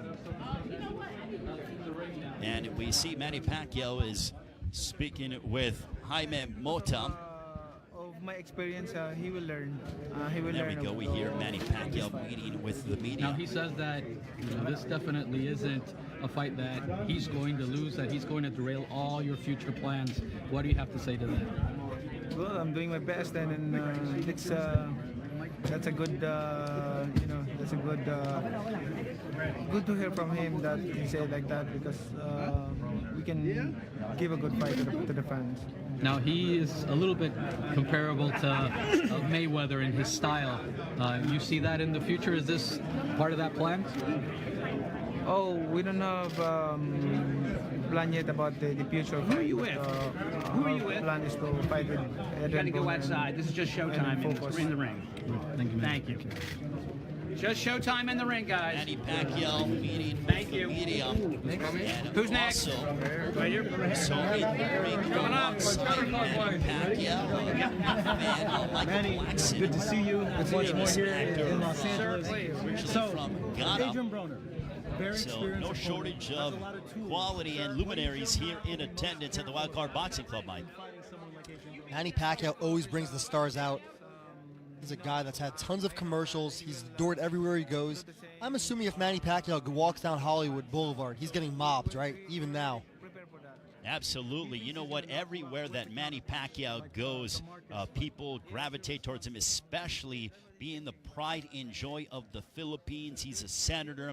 He seems to be totally focused on this fight against Adrien Broner. A family man is Manny Pacquiao. Just turned 40 last year, and I don't know of many athletes in the world, Mike, that when they have a birthday party last month in the Philippines, Manny Pacquiao, they threw him a birthday party for his 40th, and the president of the Philippines attended. So when you have the president of your country coming to your birthday party, I think it just goes to show you in terms of how significant he means to that country. I don't even know that we have an equivalent of Manny Pacquiao here in the United States. I mean, he's an icon. He's a politician. He's a rock star. He had that album. And now we'll go back to Manny Pacquiao meeting with the media. even with I don't have a scheduled fight. I exercise almost every day. I play basketball like 4 hours. Continue. Yes. I love exercise. I feel like tired if I don't exercise. When you look at what happened yesterday at the Clipper game, you saw Floyd. How confident are you in your heart that that fight, that rematch, will happen again? Man, I'm not right now. I'm not thinking about my next fight. I'm thinking what I'm thinking is Adrien Broner, because my plan is one at a time. You know, I'm thinking about one at a time. But you gotta have a feeling inside, right? Like a gut feeling. Well, if he will coming back to boxing, then there's a rematch. I mean, if he want a rematch, there's a rematch, and it's up to him. But right now, my focus still is for this fight, because I'm not taking lightly or underestimate Broner. Did you tell him yesterday, like, hey, give me a rematch when you saw him at the Clipper game? No, Like, I didn't expect that he was there. I just saw and then oh, he's there. were you able to tell him anything? No, just a say hello. Just a handshake? Yeah. So, well, he came back in the ring, and it has a lot of people thinking he is going to come back. Did you see that fight that happened in Japan? Oh, exhibition fight? Yeah. I saw that. What did you think? I just saw exhibition. A lot of people think it was fake because of the way the other guy fell. Oh yeah? Did you see it? I don't know. You don't know? You said that you want to fight the winner of Spence and Garcia. That caught a lot of people by surprise because you're still wanting to fight the top guys at welterweight. Yeah. Is that in fact true? You do want the winner of that fight? That's a good fight. I mean, after 19th, we'll talk about the next fight. So that's still there, that hunger. Yeah. Who wins that fight, by the way? Spence and Garcia. Spain. Spence? No, Spain. These guys are so big, though, man. You still want to fight him. Spence is a big guy. Oh yeah. As long as the Hard to same pick weight. against Earl Spence, Do you the see number one how rated you welterweight compete in the with world Spence? right Do you now. see He's a that big you feel dude. your speed, Fought it out. Just your power? speed and power, yeah. You think you can beat him? Oh yeah. Spence, yeah? Manny, as always, it's great seeing you. Did you miss all this? Oh, I missed this one. Yeah. You Long missed time. everything, all the cameras. I know. Well, good luck. It was good seeing you, and Thank I you. wish you nothing Good but to the see you. best. Thank you, Manny. Okay, next, right here. Hello, Manny. My name is Valerie Connell, and I want to say congratulations again, being one of the boxing #1 8 division world champions, the only one. And I want to say congratulations. Everyone's excited about the match coming up, and right now, in regards to moving forward, coming out and again after 2 years of being away from our big Showtime pay-per-view event from ESPN. What are you looking forward to? I know that in the United Kingdom, it will be free. So for the fans, what can the fans expect from you from Showtime for pay-per-view? Oh, I'm excited to be back here in the United States to fight again. It's been a while. I'm excited to give my best, the still best Manny Pacquiao in the ring at the age of 40, and then that's a big challenge to me. Absolutely. And again, like I said, over the United Kingdom, will people in Philippines be able to see as well? Yes, all over the world, the fans, the boxing fans. Absolutely. And so everybody wants to know when you win or after this fight, what is your perspective? Well, again, you will be willing to fight Floyd Mayweather if he comes out of retirement for you? One at a time. Let's leave that question mark until January 19th, and let's talk about the next fight. Yes, and so one thing I do want the world to know is the way that you give and you share. In regards to the Philippines in your area, tell me in regards to uplifting the lives of otherwise they would not have food or would not have shelter. Tell them, the people, how you have them doing the Christmas, doing your celebration in December. Since before we help people, especially the families who are in need, we were giving shelter, food, scholarship. We're doing that since before in my early careers when I started boxing. Absolutely. So, thank you. Thank you. Thanks. Next, Univision. No, sir. Right here.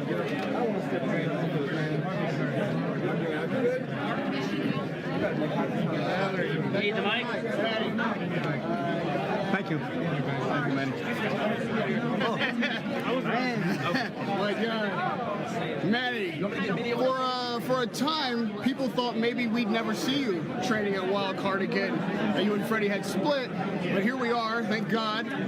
Can you just explain to the fans, like, so that people understand why no Freddie Roach in the last fight, and how did you decide you needed him for this one?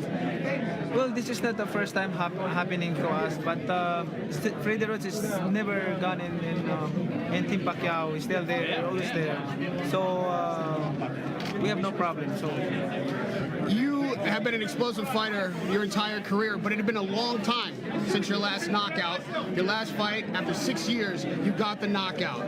What was the difference last time before the last 6 years? I just blessed and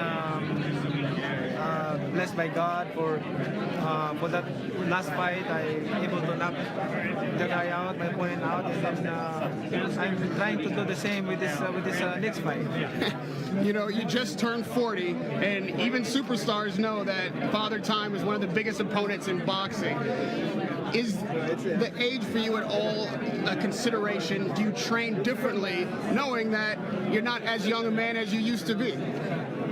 Well, how I work hard, I think I can still fight. I can still give my best in the ring, and that's a challenge to me, being at the age of 40, and then this is gonna be exciting because I want to give my best at the age of 40. Everybody knows Adrien Broner emulates Floyd Mayweather. He tries to have the same style, not exactly the same, but similar. Is the Mayweather fight at all something that helps you in this fight, and do you think that Broner is on that same level? Yes, it helped. My past fight is it will help me to learn about his style, this opponent's style. So we did our job in this training camp, strategy-wise, footwork and movement. Maybe the most surprising thing about this promotion is that it's like you're working essentially with Mayweather Promotions. You're working with Al Heyman. That's something no one ever thought would ever happen. What's that been like for you, and what is the relationship between you and Floyd now that you're somewhat working together? I'm working with Al Heyman, and I'm so thankful for this big opportunity for me and to my boxers that I have in the Philippines, and also a big opportunity for them. And wrapping up, big opportunity for you. You've been with Top Rank essentially your entire career. Why was it time to leave Top Rank and make this move to PBC? I think I'm not thinking about myself alone, but I'm thinking about my fighters. I have a lot of fighters in the Philippines, more or less 50 boxers, and I want them to have a chance here in America to fight.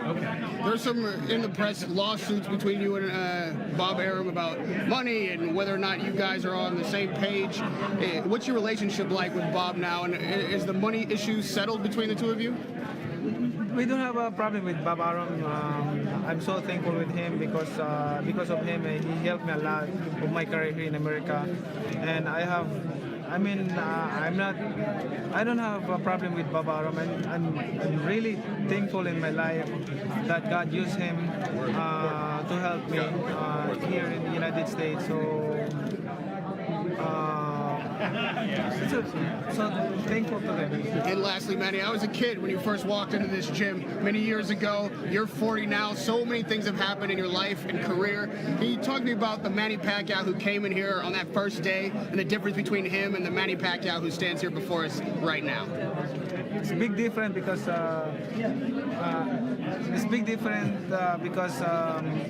when I first time I walk in this gym, I was kid and young, and now we achieve and accomplish a lot in boxing. So thankful to God for everything. The biggest lesson you've learned? The biggest lesson to learn is do not compare it and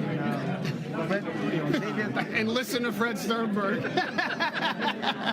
Radio Raheem with the Pac-Man, Manny Pacquiao here at Wildcard Boxing. We can't wait to see you work on Saturday the 19th against Adrien Broner. Thank you, champ.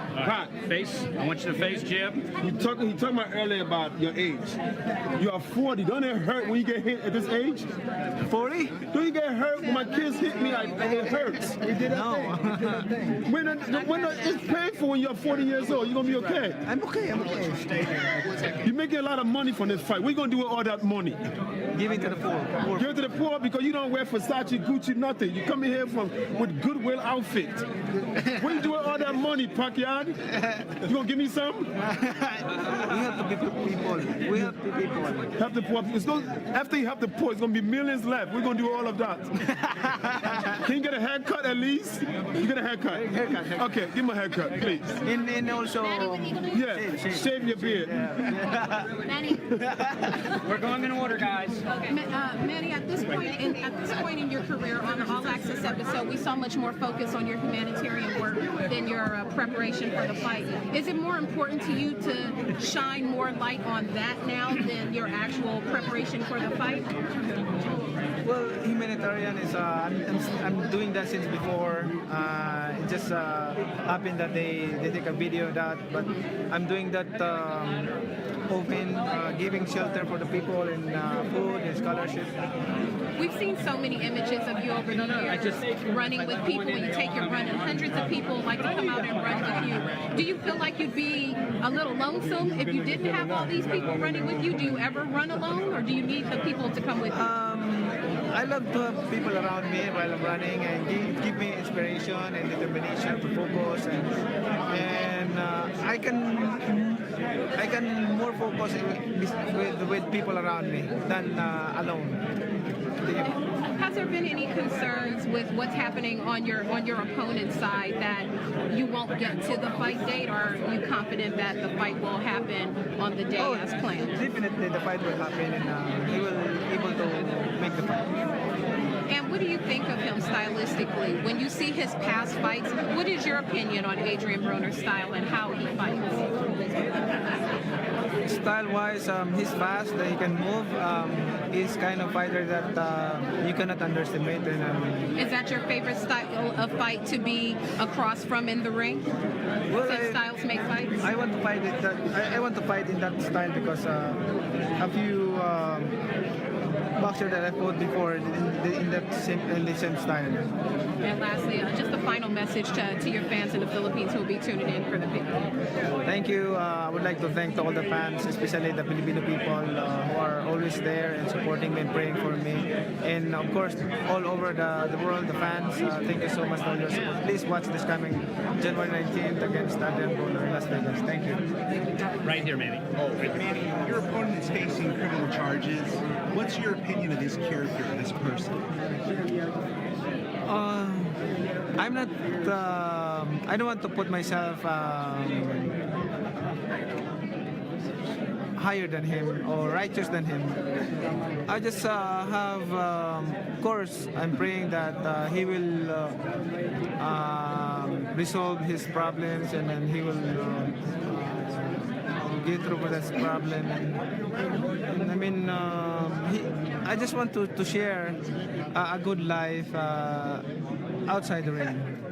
Do you think this will affect the fight at all? I don't think so. You're a huge NBA fan. Who do you have in the NBA Finals? Who do you think is going to win the NBA Finals? There's a lot of strong teams. Golden State, Lakers, Toronto, Milwaukee, a lot of Houston Rockets. Who would you love to play one-on-one?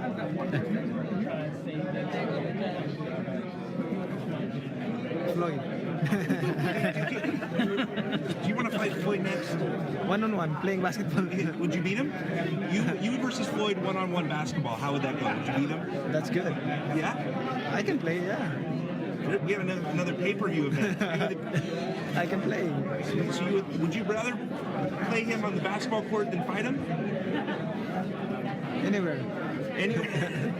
Last but not least, who would you rather fight, Floyd or Conor? Who would you rather fight? boxer. A boxer, so Floyd. Are we going to see a rematch? I don't know yet.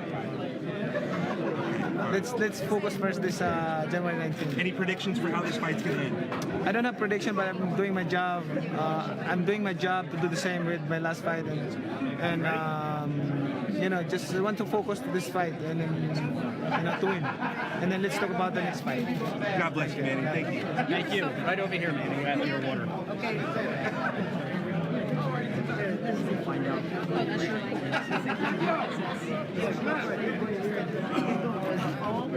Right here. Hi. See you.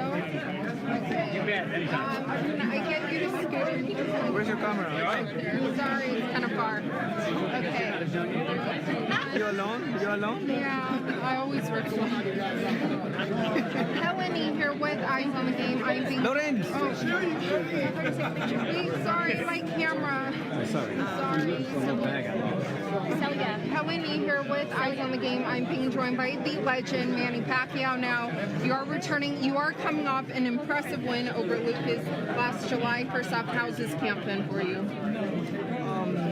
Training camp is doing good. We did a good job, and the coaches and me, we did a lot of things in this training camp, and to do the same with my last fight. Yeah, looking at Adrien Broner, what do you think about his style, and what do you hope to capitalize on in this fight? Adrien Broner is a good, also a caliber fighter.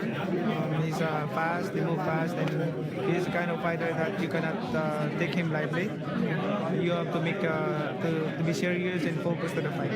And did I read somewhere that you're hoping, if the opportunity arises, to stop him, right? Well, we'll grab that opportunity if that opportunity will come. And then also yesterday, I know you were at the Clippers game. Floyd was there. You guys shook hands. What did he tell you? Oh, we just shook hands and just say hello, and then I didn't expect that he was there at the game, so it just happened. Yeah, and if he does want the rematch too, is that something you want? I don't have. I'm not thinking about my next fight, but I'm thinking about the fight on January 19th. You know, my plan is one at a time. It's hard to talk about the future fight until we finish this January 19th. And then, like I said, we cannot underestimate the Adrien Broner. Is a caliber fighter, and then he's a good boxer. And lastly, what do you hope to prove in this fight? Well, to prove that Manny Pacquiao can still fight, and then at age of 40, I'm excited to give my best and to show the people, that the fans, that I'm still here. Awesome. Thank you so much. Thank you. Thank you. Manny, how did you prepare for this fight against Broner? We work hard. We did a lot of things in this training camp to do the same like the last fight. We're so happy and excited for this January 19th fight. Okay. Talk to Broner. What's your message for him? God bless the both of us in January 19th. One more. Hangunin mo siya. What's your message for Broner? Do your job and I will do my job. And let's give our best in the ring to entertain people. Thank you, sir. Manny, Valerie, and Jana for Eagle News Sports. Hello, Manny. Nice to meet you.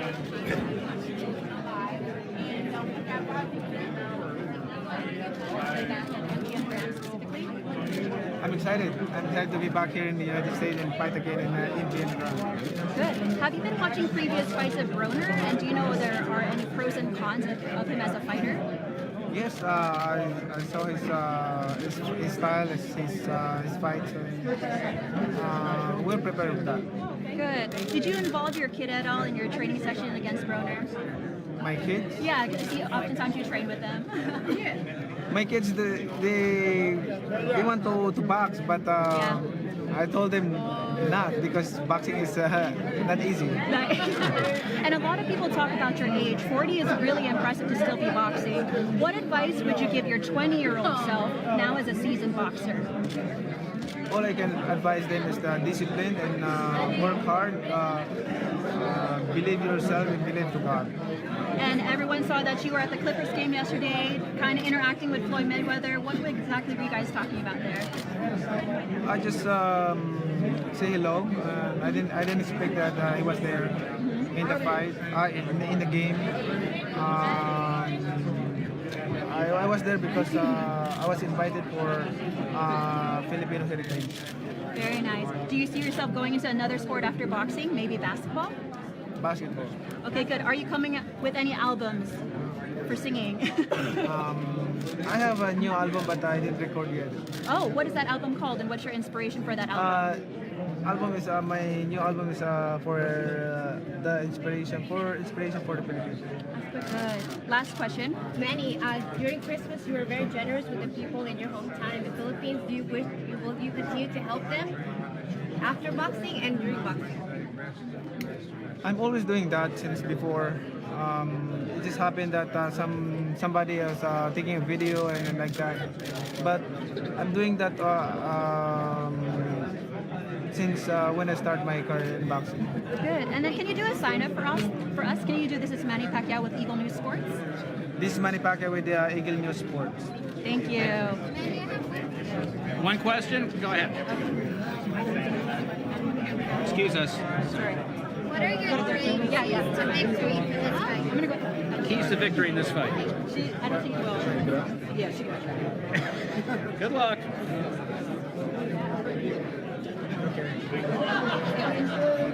What are your keys to victory for this fight? The key to victory in this fight is work hard, focus to the fight, and head movement, throwing a lot of combination pressure. That's the key. Manny, what do you want to say to your fans back home in the Philippines? Thank you to all your support and love that you gave it to me. I really appreciate it, and pray for me for the success. Manny, what do you want to say to the people in my hometown of Carson, California? Carson, California. Hello to every one of you there. Please don't miss it. Watch this coming January 19th. That's It's going to right. be a good fight. I'll see you ringside, my brother. I'll see you ringside, my brother. How you feel being back at the Wild Party? Nice to be back here, and I'm happy. And what's the difference when working out with Boo Boy and Freddie? What kind of different stuff do they do? There's no different because Boboy knows what we do in the past, and What could a knockout do for your legacy if you knock out Broner?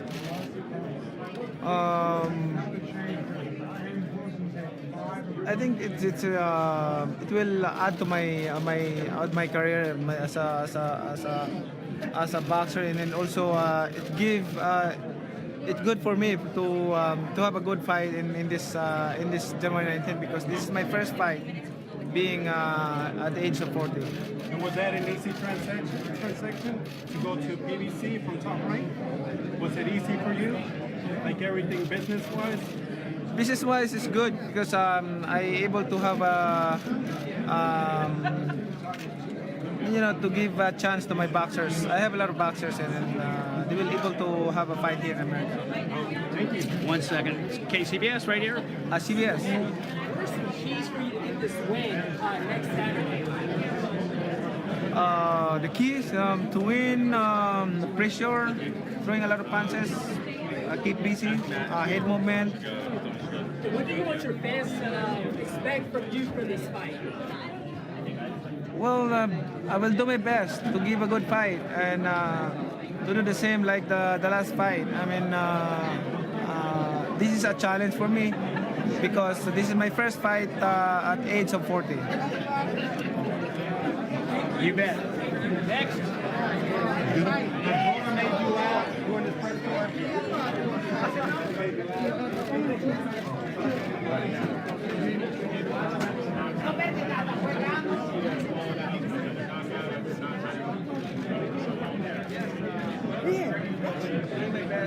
Trying my best to do the same this in the last fight. What was that feeling like when you got that knockout the last fight? Oh, you will remember the early days. Yeah, Broner. What do you want to take advantage of with Broner in this fight? This fight coming up, what are you going to take advantage of? Taking advantage is I have to make sure that I'm not careless in the ring and aggressive, throwing a lot of punches, power punches. Now he's going to try to counterpunch you. Yeah. What's your defense against that? I know that. That's the only way that he can fight me. Broner's come up short in his biggest fights. Does that make him a more dangerous opponent? Yes, Broner he's a kind of fighter that you cannot underestimate or taking him lightly. He's a former champion and he's a good boxer. Can you compare the differences in promotions? You've had the opportunity to work with Bob Arum on one side. Now you're working with PBC on this side. Can you elaborate on just the differences that has been? I don't want to compare promoter to promoter. I don't want to, I don't want them to fight each other. But it's good. I'm so thankful with this PBC because I'm able to have a chance to bring my fighters here, fighters here in America to have a fight here, and also I'm so thankful to PBC also because of this great opportunity with fighting with Broner, and the good thing is my fighters in the Philippines can fight here. When's the last time you talked about it? Oh yeah, I have no problem with Bob. I'm so thankful to Top Rank Promotion, Bob Arum, for everything that he has done. He helped me a lot for my career. Are you more comfortable with Freddie Roach back in your corner for this fight? Oh yeah. Freddie Roach never out in Team Pacquiao. But he wasn't there the last couple of fights, so I was just one fight, and this is not the first time happening to us. It happened before. You're an 8th division world champion. You're probably the expert on Mikey Garcia moving up in weight against Errol Spence. Do you give Mikey Garcia a chance against Errol Spence? And if so, how can he win? Well, he need to work hard. I mean, move fast. Speed is the key. Speed is the key to win. Who do you have winning that fight, Errol Spence and Mikey Garcia? I think Spence has his advantage. And I heard you want to fight him. You're eager to fight him. Oh yeah. You said that on your Instagram or something like that. The winner. He wants to get opposed. Thank you, man. Thanks for being on time for the last 15 years. I appreciate it.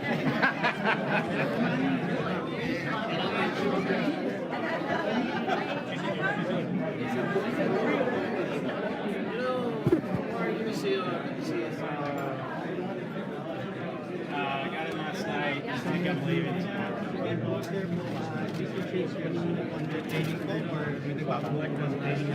Walang pagbabago ng training natin, pero yung time lang, may changes sa time na pag-ensayo natin.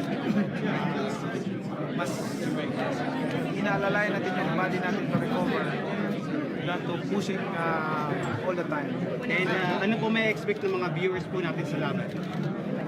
A good fight, exciting fight. It's gonna be a good fight.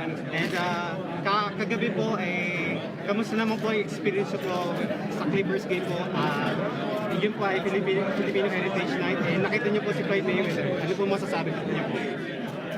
I'm so thankful that they invited me to be there in a Filipino Heritage Night, Clippers game. I didn't expect that Floyd Mayweather was there. Nagkataon lang. Thank you. Anong ginawang paghahandaan despite na pag-ibig sa Sige, one?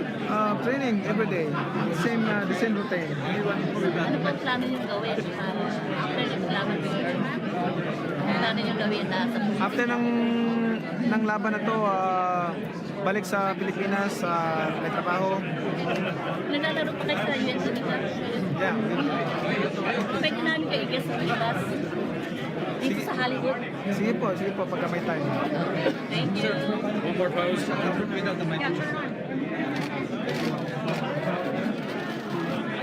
Thank you. All right, let me step over this way. Manny? Where's your camera?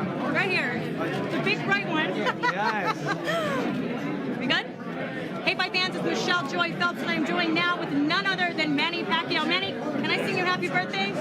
Happy birthday to you. Happy birthday to you. Happy birthday, Manny Pacquiao.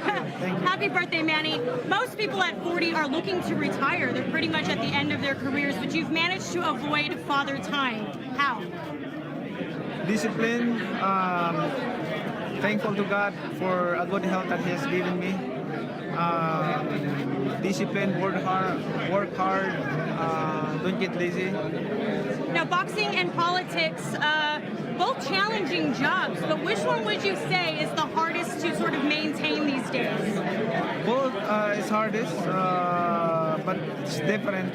Sport is different, boxing is different, and public service is different. So training's a bit harder than passing bills, eh? Training is hard. Yeah. Explain to me how it feels emotionally and spiritually to be in a position of power and influence and to be able to help millions of people. It's feel good when you help people and when you do your job correctly, when you serve the people honestly. It's feel, you know, the happiness you cannot. It's hard to explain. Yeah. It's hard to explain your happiness when you're able to help them who are in need. Now, Adrien Broner, of his 3 losses, and after studying tape and whatnot with your team, what have you been able to, is there some sort of common denominator that you've seen in his losses? Adrien Broner is a kind of fighter that you cannot underestimate. He's a former champion, and did you see anything in common with his losses to Garcia, Maidana, Porter? Was there anything in it when you were studying tape that you saw? Oh yeah. I know that I need to be aggressive, right? Sorry, say it again? I need to be aggressive. Aggressive. So come forward. Yeah. Yeah. All right. Well, thank you so much, Senator Pacquiao, and Happy New Year's. And anything you'd like to say to the fight fans? Thank you to all the fans for always being there and supporting us. Please watch this coming January 19th against Adrien Broner in Las Vegas. Thank you. Thank you. Bye, fight fans.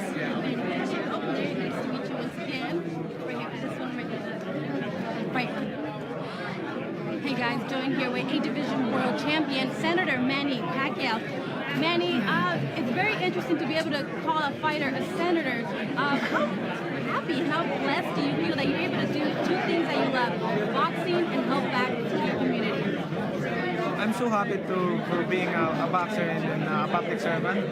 Helping the people is my desire and it's my mission.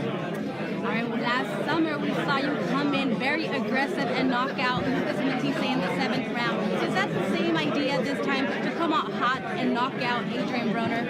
Well, we're doing our best in training for this fight and trying to do the same with the last fight. When studying Adrien Broner, do you see weaknesses in his game, having already losses in his record? Adrien Broner, my opponent, I never take him lightly. I never underestimate him. We saw a couple weakness of him, but I will not say that in interview. Right. You can't give away the series. I completely understand. Well, Adrien Broner, we know that he likes to talk, and he mentioned not too long ago that he envisions beating you by knockout, but he was very specific. He said that he envisions, I don't know if you heard this, that he wants to beat you like Marquez did, that he says that he can knock you out with 1 punch. When you hear that, what do you make of that? Well, I'm prepared with that. I learned in the past, so it will not happen again. He says that you have the speed, but that he has the timing. Do you compare his timing and his level to that of the level of Marquez? I know that, but we're prepared, like I said, we're prepared for this fight. All right, and last time we saw you be very cordial and say hello to Mayweather. You guys seem to always find each other at basketball games. how much of how eager do you want that opportunity to show the world that a healthy Manny Pacquiao can beat Floyd Mayweather? This fight, you will see Manny Pacquiao. This is my challenge this January 19th to fight again, if possible, get Mayweather. But my focus, not thinking about the next fight. My focus is this fight against Broner. Absolutely. All right. Thank you so much. Good luck on fight night, Manny. Thank you. Who's next? Right here. What was that first conversation, my brother, when you came back here and talked to Freddie for the first time? What was that conversation? Freddie was never out of the team, never out. It's not, this is not the first time that it happened this way. It happened in the past that in one fight Freddie is not there. So What's it being like back here, kind of back home, back in the house that you built?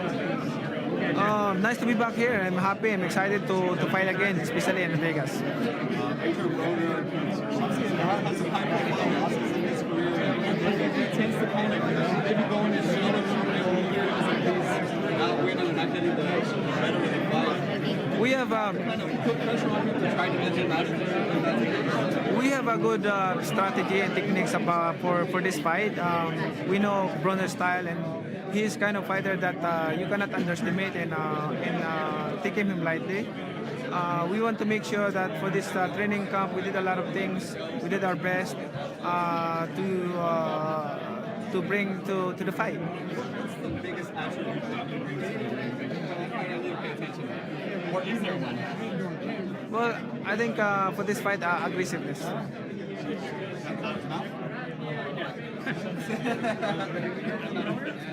you just kind of finally, when you kind of go to bed at night, do you see yourself, do you see it a knockout? Do you see this decision victory? How do you see the fight end?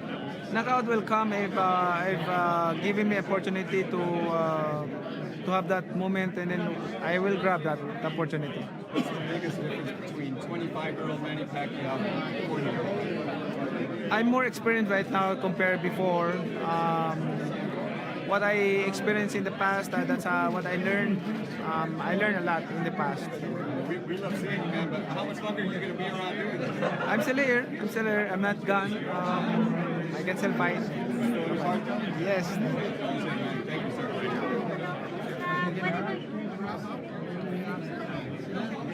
Salamat. Mabilis lang ang mga questions ko, okay? So, in English though. For real quick. So, can you tell me why are you going to beat Adrien Broner on January 19th? Adrien Broner, we pick Adrien Broner because we believe that Adrien Broner can give a good fight and we can entertain people, the fans, and this kind of fighter that you cannot take him lightly. And then how does your training regimen now differ now than your first title fight? The training camp is still the same. The training what we did is the same, but we just we make just a little adjustment of the time recovery, because not like before. In overnight you can recover right away, but this time we also look for my condition and body condition. Okay, and then how does Broner pose any challenges for you that you haven't seen before in the ring? What? Does Broner pose any different challenges for you that you haven't seen before in the ring? That his fight style different? I think about his style, I know his style and I experienced that style before, and I know what I'm gonna do in the ring. And then what's your prediction for how the fight plays out? I don't have any prediction, but it's gonna be a good fight. More action in the ring. Okay, salamat. Right here. Salamat. So at age 40, do you still have that knockout power that you've became so famous for? I still have that one. Yeah. God is good. God is good. And at 40, where do you see your career trajectory going? I mean, are you lining up fighters down the road, or are you taking it one fight at a time? One at a time. One at a time. Especially at the age of 40, it's hard to think about the future fights. Just one at a time. And what would you like your legacy to be when you hang up the gloves? Talking about legacy, my legacy is already there. I want to be my legacy. I want to be an inspiration to to the fans, the people, not only inside the ring but outside the ring. Yeah. And you want to be the president of the Philippines? Well, if that God wants me to be, then why not? But I'm not thinking about that right now. The current president's been criticized for cracking down on crime there. Do you think it's gone too far? I know. He did a lot of good things in the Philippines. I think big accomplishment. Floyd Mayweather fighting Conor McGregor and then this fight in Japan. What do you think of that? Does that lessen his legacy? Would you do something like that when you're retired? I won't do that. I won't do that. Do you think it's cheapens the sport of boxing when he does these sort of exhibition matches? I don't know, but if I'm Floyd, I won't do that. You would, or I wouldn't. You wouldn't do it? Why not? Well, exhibition match and then you knock him out, supposedly exhibition, so it's not good for the fans. Yeah. All right. Thanks very much for your time.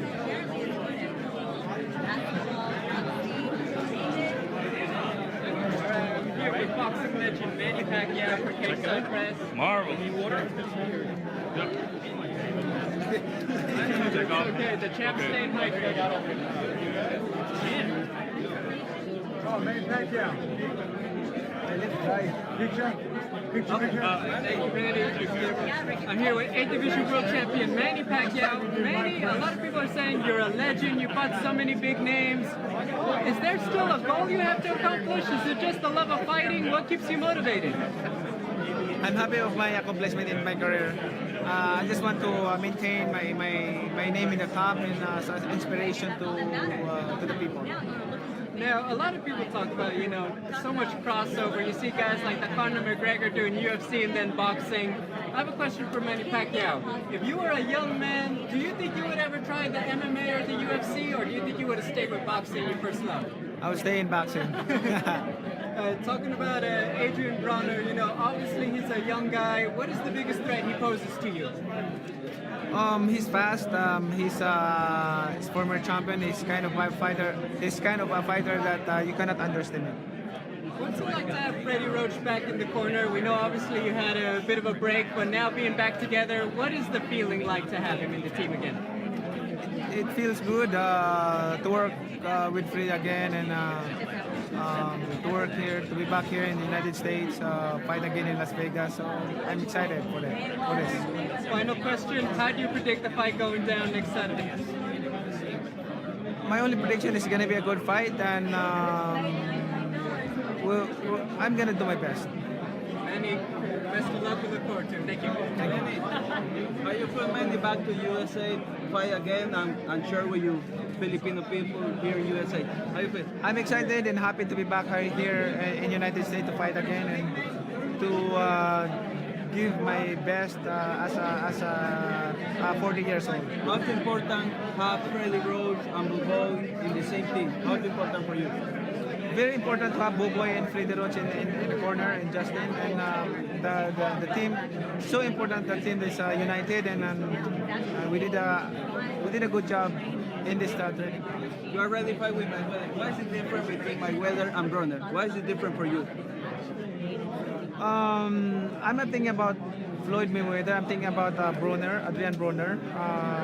My plan this time is one at a time. I'm not planning for the future fight, but focus for this fight. And finally, how is important the support of you people in Philippines and the USA people too, Latino people support you. Everybody support Manny. What's important for you? It's very important to have the support of the Filipino people and also the fans all over the world, especially the Mexican people. Thank you so much and really appreciate it, and it will help boxing industry. You can say a message for you Latino people? Oh, quiero dar gracias al público mexicano. Que venga a la gran pelea entre mi Manny Pacquiao y Adrien Broner. Muchas gracias. Thank you, Manny. Manny, you never, Manny. After this fight?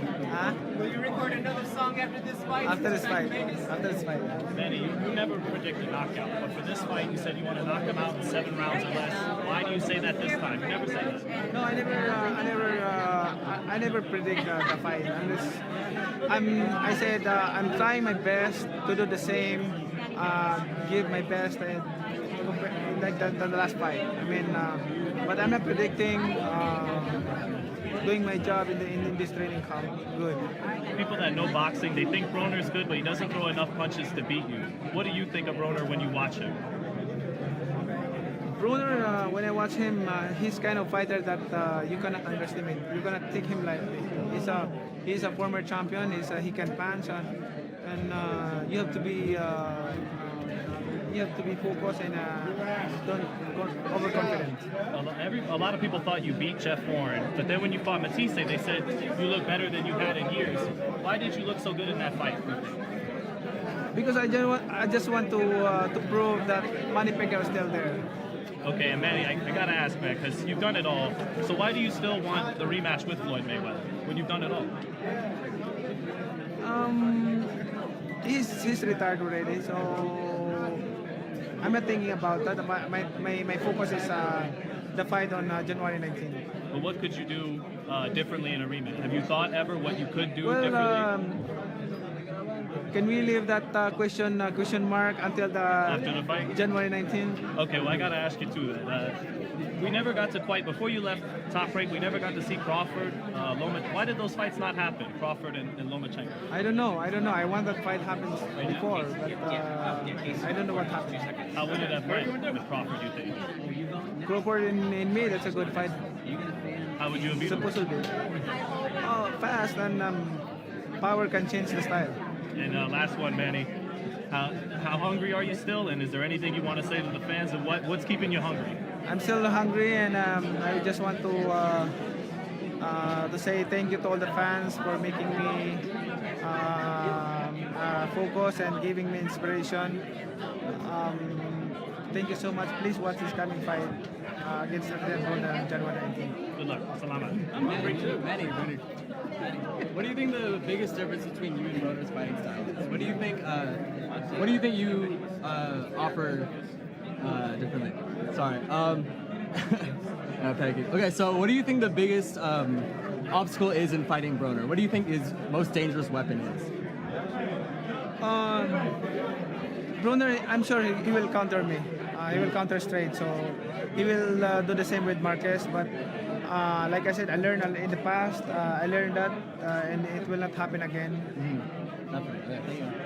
Manny, hi. Thank you for talking to us. If you can please answer my questions in English and then in Tagalog for your fans at home. Okay.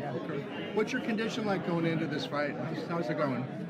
Oh, my condition for this fight is I'm 100% condition. I'm ready to the fight. Ang condition ko ngayong laban na to 100%. Handa na ako sa laban at ready na.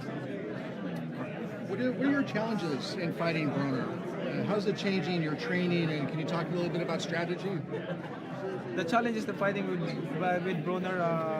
We did a lot of things in training. We make a strategy that can use that it will use in the fight. Marami kaming ginawa dito sa training na to. Mga strategy na pwede magamit sa taas ng ring against Adrien Broner. Okay. Hey, let me. Can you talk to me a little bit about your thoughts on Mayweather fighting Nakasura? What is that? The kickboxer, the Japanese kickboxer. What are your thoughts on that fight?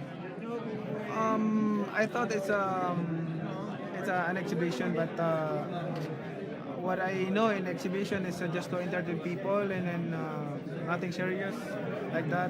Akala ko exhibition lang, pero ang pagkakalam ko sa exhibition ay laro-laro lang at i-entertain ang people, ang tao, ang mga audience at hindi umabot sa mga knockout. Okay. And lastly, last question: is this fight with Broner maybe a warm-up to a rematch with Mayweather? I'm not thinking about that. I'm not thinking about that with the next fight. what I'm thinking is to focus, and give a good show to the fans. Hindi ako nag-isip ng gano'n ng match up against Mayweather. Itong laban na to, kailangan magseryoso ako at kailangan may panalo. Okay. Hey, just one more. What can we expect to see on this fight? You can expect a good fight, more action in the ring for this fight, and people will make happy. Asahan nyo itong laban na to, asahan ninyo na maraming action na mangyayari sa taas ng ring at masisiyahan ng lahat ng manonood. Thank you very much. You make me a double job. You're making me a hard time. English in Tagalog. It's always a pleasure. Thank you. Thank you. Good to see you. Hi, Manny. Hi. Stay on there. Yeah? Look. Ready? I'm ready. You don't believe? Look it. Like Sam wants Son. to right along. So. Okay. Conte. Yeah, you believe me. You know what? Let me just swear. Let me just swear for you. Team Pacquiao, which side do you want? This one? No, this one. Okay. Ready? 3, 2, 1. Everyone, I'm Sonia Conte for Ring TV, and I've got Senator Manny Pacquiao, the only 8-division world champion. You are a senator, probably next to be the next Philippines president, and the one who's going to be very victorious against Broner, January 19th, Showtime pay-per-view. Am I right? Yes. You will? You will. You can speak Tagalog to me. I understand, like, konte. Konti lang? Konte, like my last name, konte. Konti lang yung Tagalog mo. Yeah, and like, mabuhay, and I can sing Gaano. I did. Yeah. I do. Gaano ka, kakamahal, or something like that, or ako ay Filipino. You sing. What do you want to say? Ikaw lang ang aking ibigin magkailanman. I got you to sing. That's all I wanted to do. All right. So you're here today. 2 years you haven't fought here in U.S. Welcome back. You're here with Freddie Roach. You walked through those doors 15 years ago. He said you will never know who the next Muhammad Ali will be, and you came in. You're here with Blue Boy. How does it feel to be training here at Wildcard again? I'm so happy to be back here in Wildcard Gym, training with Bobo and Freddie. Nice to be back here in the United States. Exactly. When he says that he's going to beat you, he's going to put you to sleep with his timing. I mean, you got a lot more in your roll those eyes. What do you think of that? I mean, he's a character. What do you think when he says things like that? It's easy to say that words. No, hard to do it. Yeah. It will not happen. It will not. What do you predicted a knockout? How important is that for you to have that knockout feeling again? I know you had it with Matite, but to keep continuing that. Well, doing my job in training. We did a lot of things in training camp, so trying my best to give a good fight. To do the same for the last fight. A good fight. Did you invite the president, Duterte? Is he gonna come? Not yet. We have an invite for you if you want to come. Now, lastly, you have solidified your legacy. Why do you continue to fight? You are a senator. You are a busy man. You are a father. You are a husband. Why do you want to continue to fight? You're 8-division world champion. What more do you need to prove to yourself and to yourself? What more do you need to prove? I continue fighting because boxing is my passion. Public service is different. It's my mission. Yeah. And then bring honor to my country is my priority and legacy, especially this boxing. You know, you've come a long way. I watched your documentary the other day, and for you to be running with no shoes, you went to Manila without your mom knowing, and you told her, "I'm coming here because I need to make money." You became the father of the family at 6 years old, right? Or your family, and now you're here. You are a national hero. God, you know, so I'm a Filipino American, and I thank you very much. What can your fans expect to see of you January 19th?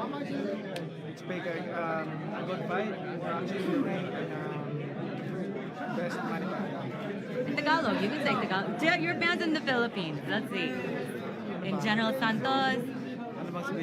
And so in Visayan also you could do it. You don't know what to say? Mabu? No, I don't know. What do you want to say? English? Okay, to all the fans in the Philippines, sa aking mga kababayan, gawin ko lahat ang makaya para manalo at ang karangalan sa ating bansa. Okay, and you know what? Happy belated birthday. Happy 40th. Thank you. There's a gift that someone wanted to give you. Yes. Come on in. What is How you this? doing, Manny? So this is this is a company, American company, jewelry maker. They're designer and a manufacturer of of individual pieces of jewelry. This is a 14-karat piece. It's commemorative for the fight. It has the Pacquiao Broner insignia on the back. Oh, thank you. We have one for Adrien. We have one for yourself. The Bixler and Showtime wanted you to have it. Yes, they're making them in gold and sterling silver. Thank you, Manny. Very great day. Appreciate you, man. Yeah, of course. Thank you. Over here, look. And then right Thanks, here. champ. Over here. Thank you. Thank you. Thanks, man. May I hold that? Good luck to you, Manny. Thanks. You want to say after me? On your training section.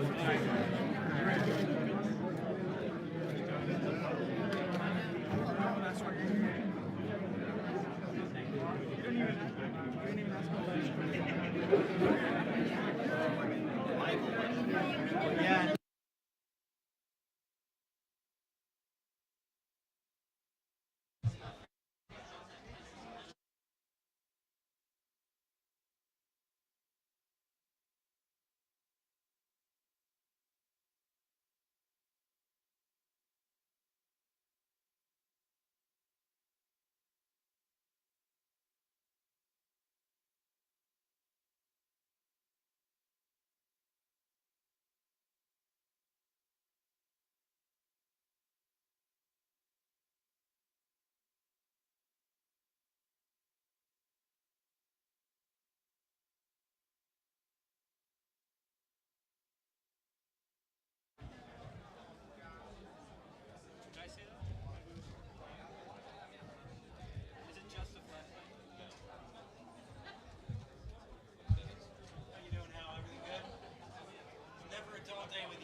Senator, kwento nyo nga po yung pagkikita nyo kahapon ni Mayweather. Sino po ba ang una nakapansin na natin siya sa loob ng arena?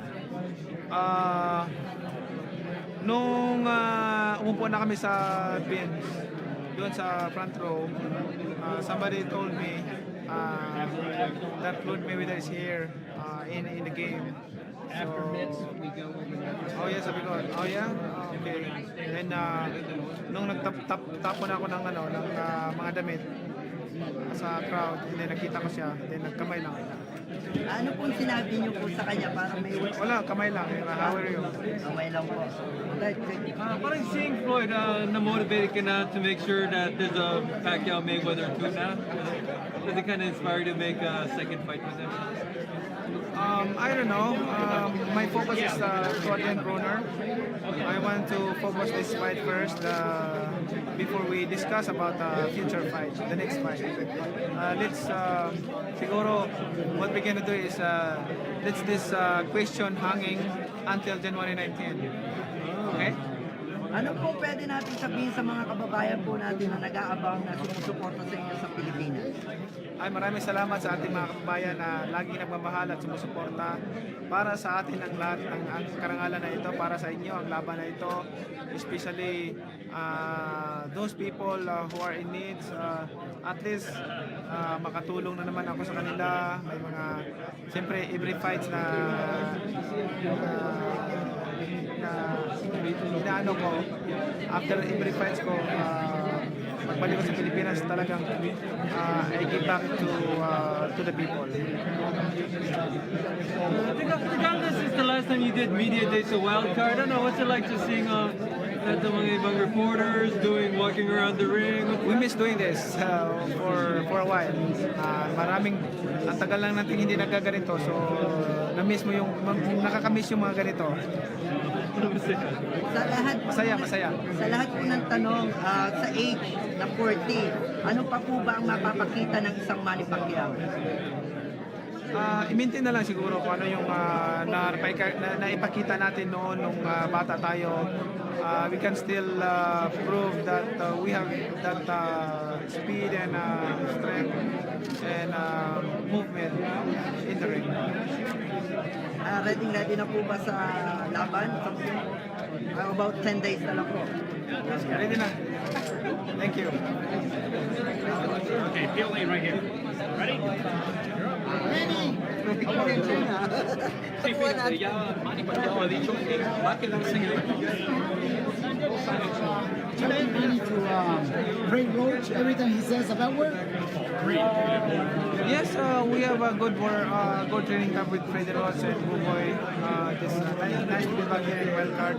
Nice to be back to fight here in the United States, Las Vegas. I know it's going to be a great fight, champ. What is the difference of training now that you're going to fight with him? There's a difference because Broner's style is a bit different. It's kind of fighter that you cannot underestimate and take him like. Man, there's a lot of love that you receive, Manny Pacquiao. How do you feel, man? I feel excited and happy to be back here and happy that the love of the people, the love of the fans is still there supporting me, and thank you so much. I really appreciate it. So you want to fight Mayweather? When is it going to happen? I'm not thinking about that. I don't have that. We don't have plan like that. My focus is to Adrien Broner, and my plan of my career is one at a time. You know, let's finish this fight first, and leave that question until January 19th. Champ, what is the key to be successful in life? What is the key to be successful in life? To be successful in life is the key to be successful in life is to believe God, believe yourself, and do not take advantage from others. Love one another, be nice, do not be arrogant, be generous to everybody, be kind, everything. Do you have your quiet time every day with God? You do. Because I just learned that it's important to have your quiet time. Yeah, it is to have a relationship with the Lord. And I love that. I'm building my relationship to the Lord every day in my life, day and night. We read the Bible. My motivation is our devotion with my family is reading the Bible daily. And that's what it keeps you really united and really humble. Yes. All I have done, all I have accomplished, I didn't put here. And Manny, that's why I can see, that you receive so much love. But let me ask you something. What is another dream that you want to reach? Is to be an inspiration to the people, not only being a boxer, being a fighter, but being a person, being an inspiration to everyone as a person. And how many words do you know in Spanish? Huh? How many words do you know in Spanish? I don't have Spanish. No, mucho dinero. Any song in Spanish that you sing? La Bamba? No, Chayanne. Chayanne, which one? Chayanne. ¿Tu pirata soy yo?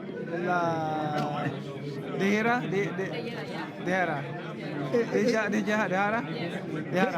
Can you sing that song?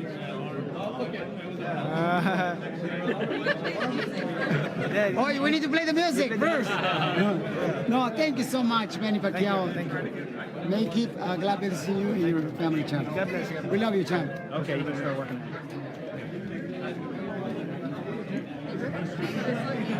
They gotta come by though first. Yeah.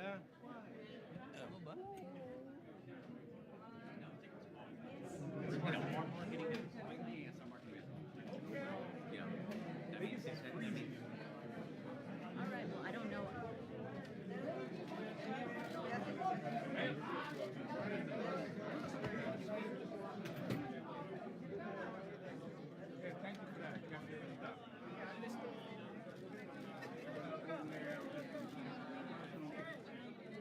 So Manny Pacquiao has finished talking to the media. He's now going to work out, and we are going to have a conversation with Manny Pacquiao coming up in a few moments. Ray Flores, Mike Coppinger. Happy New Year, everybody, as we're here at the Wild Card Boxing Club here in Hollywood, California, as we get set for Manny Pacquiao, Adrien Broner, next Saturday on Showtime pay-per-view. Mike, obviously, Manny Pacquiao is back here in the United States for the first time in 2 years. The buzz is at a fever pitch. He had an opportunity to talk with a lot of the media. He will have a conversation with us. But what are some things that you took away from Manny Pacquiao's conversations with the media? Manny Pacquiao reiterated that he wants a shot at Errol Spence Jr. versus Mikey Garcia winner, and that's an enormous fight. And it's a fight that people would really, are laughing at. They're like, oh, Manny Pacquiao can't fight Errol Spence. Errol Spence is too big for Manny Pacquiao and too good, too young. But that shows just what this Broner fight is all about. This isn't about one fight for Manny Pacquiao. This is about carving out a legacy in the second half of his career and the last leg of it, and proving that, yes, not only can he fight in Errol Spence, but he should be taken seriously in that kind of fight. Well, there is a lot of excitement when it comes to Manny Pacquiao. Freddie Roach was beaming about Pacquiao, stating that this is the best he's ever seen Pacquiao. This is the most dangerous Manny Pacquiao that we have witnessed in over 23 years as a professional. Will that come to fruition next Saturday night on Showtime pay-per-view? We will certainly find out as you see that Manny Pacquiao preparing to hit the pads alongside Freddie Roach. Freddie Roach is actually going to be catching and holding the mitts for Manny Pacquiao. Yesterday was Boo Boy Fernandez. Today it is Freddie Roach's turn. And Freddie actually has stated in interviews prior that he may need a heavier and more of a chest protector because of how hard that Manny Pacquiao is hitting.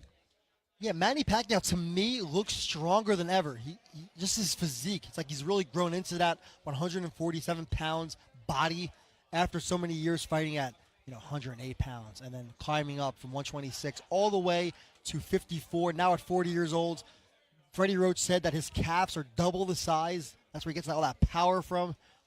And yeah, we're going to watch Manny Pacquiao here with Freddie Roach. It's always it's a spectacle just to watch Manny Pacquiao work out, just to watch him, lay those punches in. Well, he has literally one speed, and that is just constant feints and using his jab, followed by that lethal straight left hand that has been the end to so many top-level and Hall of Fame fighters. As the names, the list goes on and on. Victories over Eric Morales, Marco Antonio Barrera, Ricky Hatton, Miguel Cotto, Sugar Shane Mosley, Oscar De La Hoya, Antonio Margarito, just recently having picked up a 7th-round stoppage over Lucas Matisse back on July 15th in Malaysia. Certainly a first ballot Hall of Famer is Manny Pacquiao, but that energy and his legs are underneath him. He does not look 40 years of age, Mike.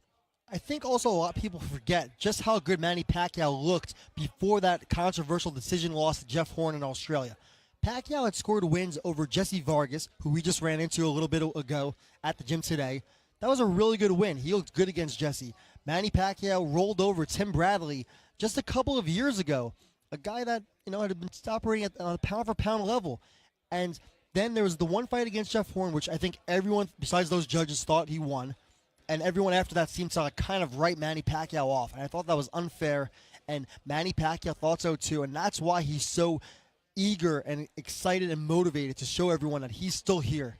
Well, also, Mike, and we continue to point out the elephant in the room, but the fact that Floyd Mayweather was courtside yesterday at the Clippers game during Filipino Heritage Night, Floyd doesn't do things without being calculated. Pacquiao was there at Staples Center. He's obviously here working out, but they went over. They had some pleasantries. The last time that happened was 4 years ago, and then the biggest fight of all time got made. Make no mistake about it, Pacquiao wants Floyd the rematch. We'll see if Floyd is enticed to come out of retirement. But first things first, Pacquiao must deal with Adrien Broner next Saturday on Showtime pay-per-view. Yeah, and Adrien Broner is a guy that's fancied himself as a Floyd Mayweather protege. Tries to fight out of that Floyd Mayweather style with the shoulder roll. Doesn't do it nearly as good as the legendary Floyd Mayweather Jr., but he fights out of that certain stance. And as Freddie Roach told us before, Manny Pacquiao is going to have to search and find Adrien Broner in that ring, who's going to be probably backing up, trying to find his angles, trying to pick and choose his spots. Pacquiao likes when someone comes to him, but he's going to have to go and find him, and I think he will. Well, it'll be curious to see, Mike, because Freddie Roach proclaimed that he loves that Pacquiao he enjoys guys that come to him. With this fight, he's going to have to go find Adrien Broner, and Broner's going to have to fight during spurts. So that'll be telling. How will Pacquiao respond in terms of, at least to our eyes, he must be the aggressor, that being Pacquiao. Broner is more of a counterpuncher, but he can't wait too long to get himself going. Manny Pacquiao's fought plenty of counterpunchers during his illustrious career. You think of Floyd Mayweather Jr., who he did hurt in that round 4, like we said. Juan Manuel Marquez, who he had 4 fights with, is one of the greatest counterpunchers of this or any era. Of course, Marquez caught Pacquiao with that overhand right in that 4th fight and knocked him out. But Pacquiao had plenty of success in the early rounds, and Marquez is twice the counterpuncher Adrien Broner is. I don't see Pacquiao having too many problems being, leading in this fight, being the aggressor. He's used to it. He's fine with it, even if he does prefer someone to come to him. Well, and from Broner's standpoint, you know that, Broner has been, there are times where he can be abrasive towards the media and fans because he feels like he isn't getting his just and his due credit. He is a 4-division world champion, that being Adrien Broner.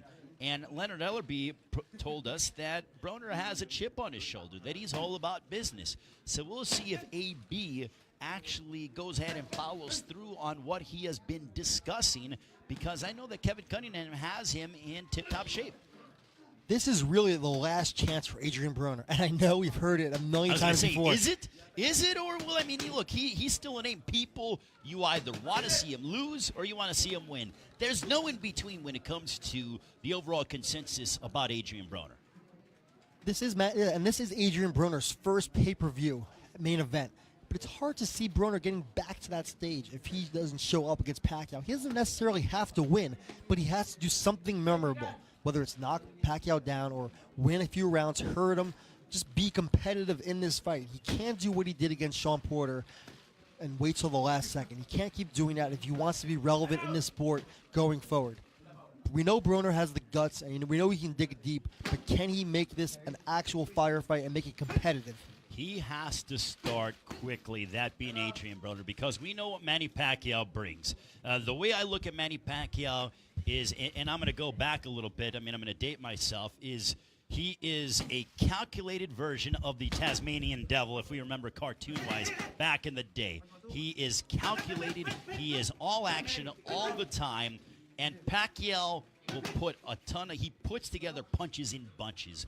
Broner is selective. He cannot wait that long because we know that Pacquiao is going to bring a ton of punches and his volume will be up. We see Manny Pacquiao doing that right now. Look how snap is on his punches. He's generating tons of leverage, sitting down on the shots. Going with that, there's that left hand to the chest that Freddie Roach mentioned earlier. The one he said hurt him. He said he still has a sore on his chest from that punch. He's doing it right now. And he looks incredibly sharp. It looks like he's really peaking just 10 days out from the fight. Well, I think it's fair to say, and our crew did a great job of looking, and Freddie Roach was pointing out the calf muscles of Manny Pacquiao. I don't think Manny Pacquiao misses too many leg days at the gym. I skip them every once in a while, Mike, but I don't think Manny Pacquiao skips too many leg days. I mean, look at those calves. My goodness. Yeah, he's doing his calf raises for sure. Even the forearms, he's in tip-top shape. He's working on his angles right now, and that's what you're going to have to do against a fighter like Adrien Broner, who stands in there and just waits and sits back. He's going to have to open up that guard for Adrien Broner if Broner doesn't want to take chances himself. Come in with that jab, the southpaw jab, and then slide around. Just move around Adrien Broner and pick and choose his spots, hit him to the body. The body shots, to me, are the key to the fight for Pacquiao.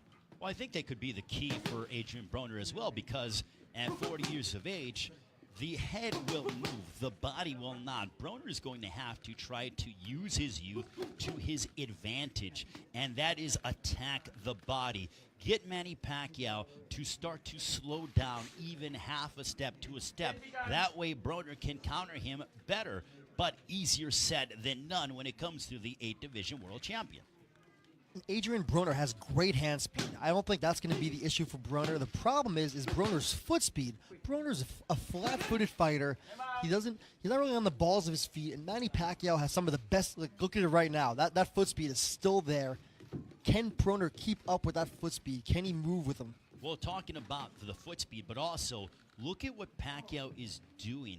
It's simple combinations. It's the one jab followed by the straight left. It's the jab that he's working on. Too many times, and look, I've never been in the ring, but this is just my best observation. Too many times we see guys hitting the pads, and they're putting together 30 or 40 punch combinations. That's not normal. A guy's not going to stand in front of you for a 30 or 40 punch combination. It's the simplicity of those 3 and 4 punch combinations which have been the calling card, along with that straight left by Manny Pacquiao. Totally agree, Ray. We see too much of that these days. This showy pad work that Floyd Mayweather popularized. It looks great. It looks cool for YouTube videos, but is it really that effective? But there's only one Floyd, is my thing. There's only one Floyd, and he did it. No one else can at that level. And that's Adrien Broner's problem. He tried to be Floyd Mayweather Jr. He needs to be Adrien Broner in this fight. He needs to stand in the pocket with Manny Pacquiao, and when Pacquiao punches, just punch with him and hope your punch gets there first, because Broner can crack. We've seen it against Marcos Maidana. Well, he put Sean Porter on the deck in the 12th round. Sean Porter is a very tough guy, world champion, beat Danny Garcia. We've seen him here on Showtime Championship Boxing. To be able to flip a switch and put down Sean Porter, that just goes to show you how talented Adrien Broner is. Can Adrien Broner have that switch flipped on for the entire fight, not just for a moment here, a moment there, a sliver of time here? Broner showed it against Marcos Maidana, too. That was a loss. He hurt Maidana a couple of times. I was told that after the fight, Maidana was in the locker room with Robert Garcia. He asked Robert who won the fight, and Robert Garcia laughed, and he goes, "No, I don't remember the rest of the fight." And Broner has heavy hands. He has dynamite in those hands. He just has to let the hands go. I know we've said it a million times, but it's so important. And look, for all the criticism that Adrien Broner has gotten, and a lot of it has been warranted, the one thing that cannot be said is he has a ton of heart.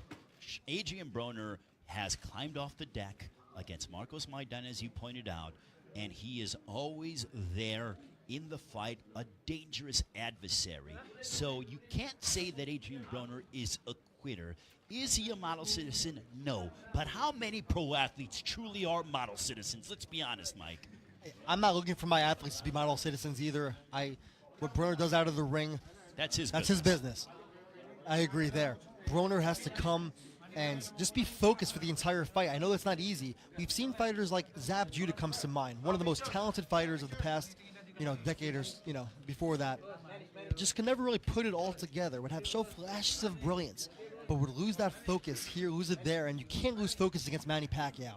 No question about it. Now Manny taking photos. I don't know if he's done just yet, but it appears as if this abbreviated workout session is coming to a close, and looking forward to talking with the 8-division world champion here on Showtime, as our social media pages as privileged to see the 8-division world champion, the senator from the Philippines. Looking forward to catching up with the recent 40-year-old. He turned 40 years old on December 17th, had the president of the Philippines present at his birthday party in the Philippines, and once again reunited with Freddie Roach. Blue Boy Fernandez is his lead trainer still for this second straight fight, but Freddie Roach is back in his corner. They have been together for 15 years.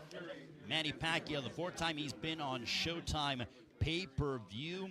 He is fighting at the MGM Grand Garden Arena next Saturday, January 19th. Call your local cable or satellite provider for availability. Also has Justin Fortune, his strength and conditioning coach, with him as well. And this is a Manny Pacquiao that they say age is but a number, and if he performs anywhere near to what his conditioning looks like, then he could certainly have a quality and extend his career into his 40s at the highest level.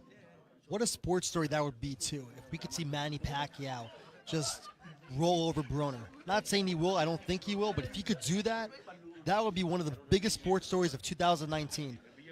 And I don't want to count Adrien Broner out. I know he's going to bring it, and the one thing Broner can't be disregarded for is his charisma. He's here to sell the fight. He's one of the biggest names in boxing, no matter what. He's a personality, and I think he's the perfect foil for Manny Pacquiao's first fight with PBC.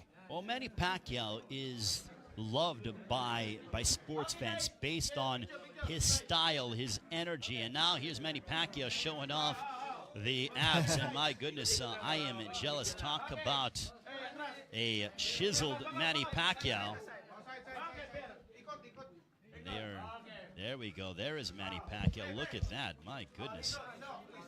I don't think he's had too many carbs recently, Mike. I mean, that is a chiseled Manny Pacquiao.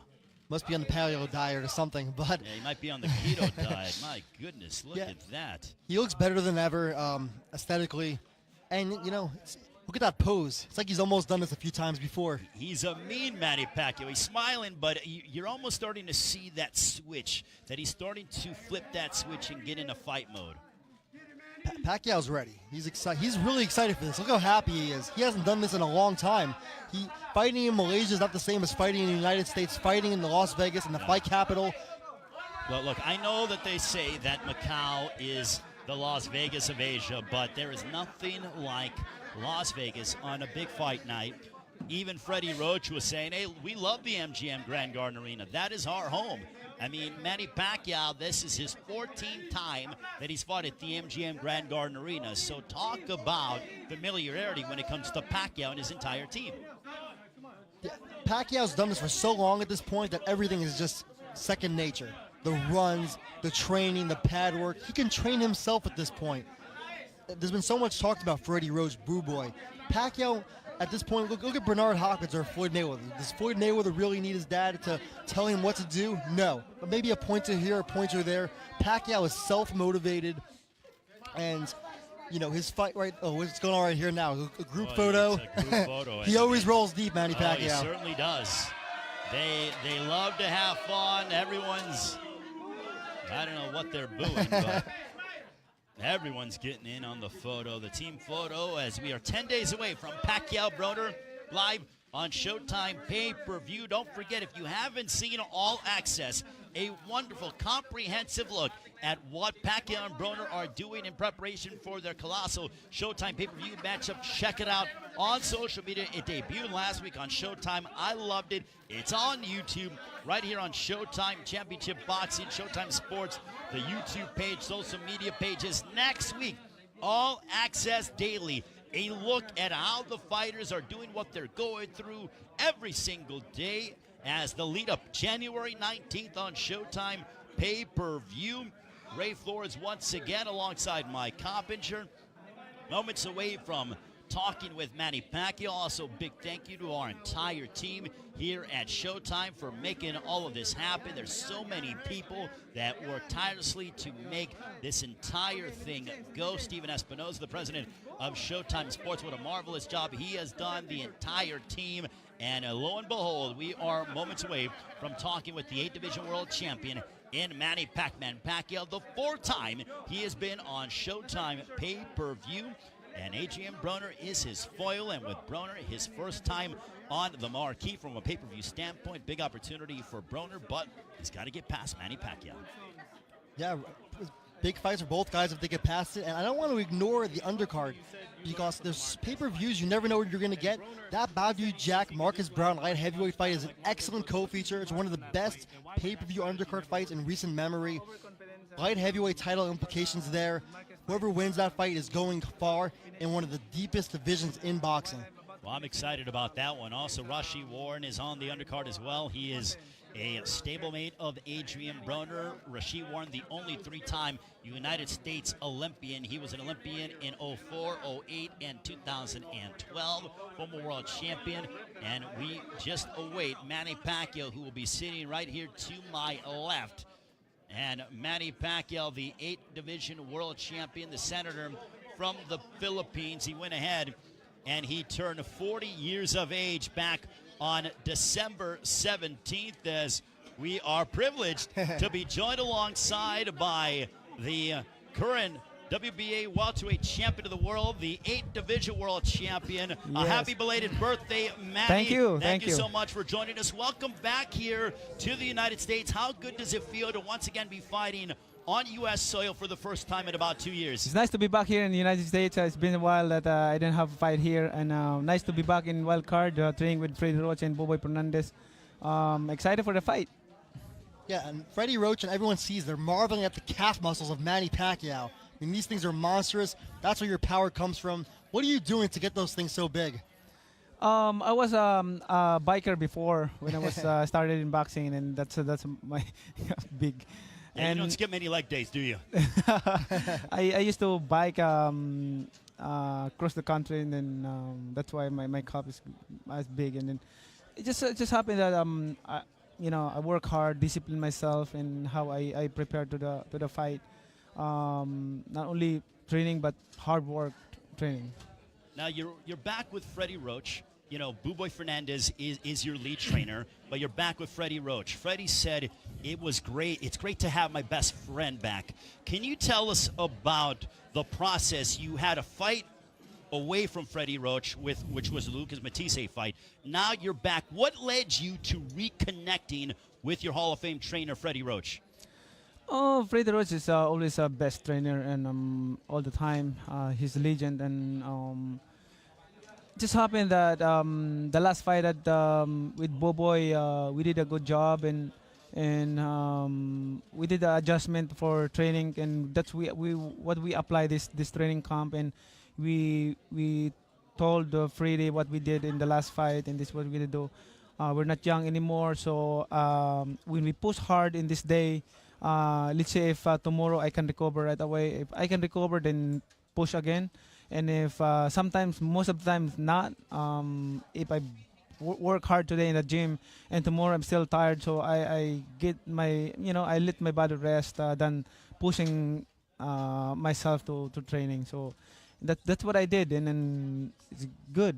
The effect is very good. Did you miss Freddie in your last fight against Lucas Matisse? I know you had a 7th round TKO victory, but did you miss him? Yeah, I miss it pretty. Freddie never Freddie kick out from Team Pacquiao. We could always consider him as a part of the team, even though he was not there in the last fight. Against Lucas Matisse, you scored your first knockout in almost 10 years. You showed that aggression that everyone loves, that you became known for. How good did it feel, and how motivated are you to get another knockout? I'm so motivated for this fight to get another knockout, but I'm not gonna predict for the fight. I will do my best, especially it's challenging to me because this is my first fight at the age of 40. I just celebrated my birthday last December, and then this is my first fight at age of 40. So I was kind of excited, and to prove that at age of 40 I can still move and I can still have that skills and to entertain people. Typically, we hear out of you, Manny, that what you want to do, what you're going to do is you want to put on a good fight. You want everyone to be happy. You want everyone to be healthy. Freddie Roach told us that there is discussion that you were saying that you want the knockout. He says this is something new, that he hasn't really heard from you. When you got the knockout over Lucas Matisse, did that kind of whet your appetite again, as to say, this is how it feels? This is a good feeling to be able to knock somebody out? Yeah. When I knock Matisse out, I feel good. I mean, I remember my early days in my career. I mean, I remember Hatton fight. I remember Cotto fight, like that. So it's good. I mean, it's about time to to prove that I can still knock the guy out, or I can still give my best in the ring. Adrien Broner is a fighter that likes to stand back there and wait for his opponent to lead, and he likes to counter. How do you open up that guard? Well, aggressiveness, and throwing a lot of punches, and then not careless. I mean, we learned in the past, like I said, we learned in the past with the Marquez fight. So that's experiences I can carry that in the ring. At 40 years old now, you've been fighting for so long, you've accomplished so much. What do you have to prove? I have nothing to prove, but I just want to maintain my name in the top, that I can still, at age of 40, it's my privilege and thankful to God because I can still fight, and He give me a good health like this, and not all boxers that have like this this condition at age of 40. I mean, it's about discipline and work hard. Now, Manny, yesterday at the Clippers game, it was at the Staples Center. It was Filipino Heritage Night. You were honored. And sitting across courtside was Floyd Mayweather. The last time you guys were at a basketball game together, a few months after that, the biggest fight of all time was announced, and you stepped inside the ring with Floyd. That happened here on Showtime pay-per-view. What did you guys tell one another? And if you're successful against Broner, do you think you can course Floyd Mayweather out of retirement for a rematch? Let me tell you the story, the real story. I was invited. I didn't know that Floyd Mayweather was there. I was invited for Filipino Heritage and to watch the Clippers game. When I sit in the ringside in the courtside, the front row, somebody told me that Floyd Mayweather is here. So I didn't know. I just know when somebody told me there, and then when I'm throwing a T-shirt to the crowd, and I saw him, and I just shake hand with him and say hello, and just continue throwing the shirt. But I really don't have idea that why he was there. But would you want to fight him again? Is that the fight that you're saying? You know, I know you said that you went into the fight injured with the injured shoulder, but is that a fight that after this one, you're both advised by the same person now, Al Heyman, that you're going to say, I want Floyd again? Okay, I'm not thinking about the rematch with Floyd Mayweather. I'm not thinking about that fight. My thinking is, my plan is one at a time. Let's finish first this Broner fight and taking care of this business first, and then after that, all I can say is, can we leave that question mark until January 19th? So we can ask you that question January 20th. January 19th at night after the fight. Okay. Speaking of that fight, what is it about Adrien Broner that interests you, that wanted you to take this fight?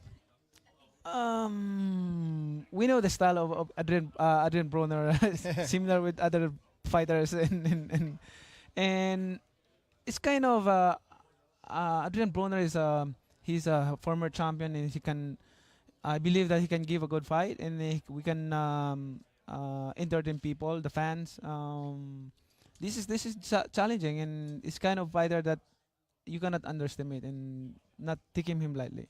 What kind of fight are you expecting? An action-packed one?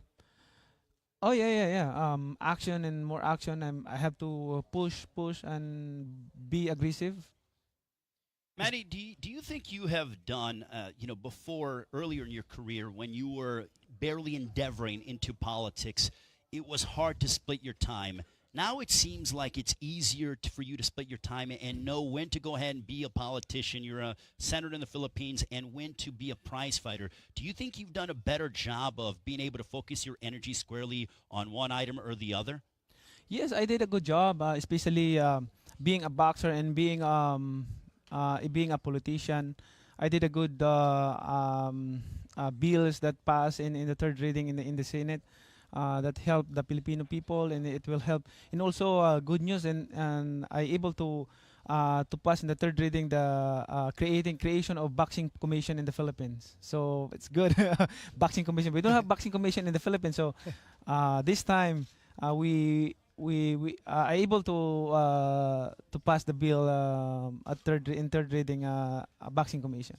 Well, Manny, thank you so much for the time. We will see you in Oh, Las thank you. Vegas Thank you so in much. 10 days. Thank Manny you. Pacquiao, Yeah. the 8-division world champion, squares off against Adrien Broner next Saturday, January 19th on Showtime pay-per-view from the MGM Grand Garden Arena. On behalf of Manny Pacquiao and Mike Cobager, I'm Ray Flores saying we'll see you during Fight Week in Las Vegas. It's Pacquiao, it's Broner, it's Showtime pay-per-view.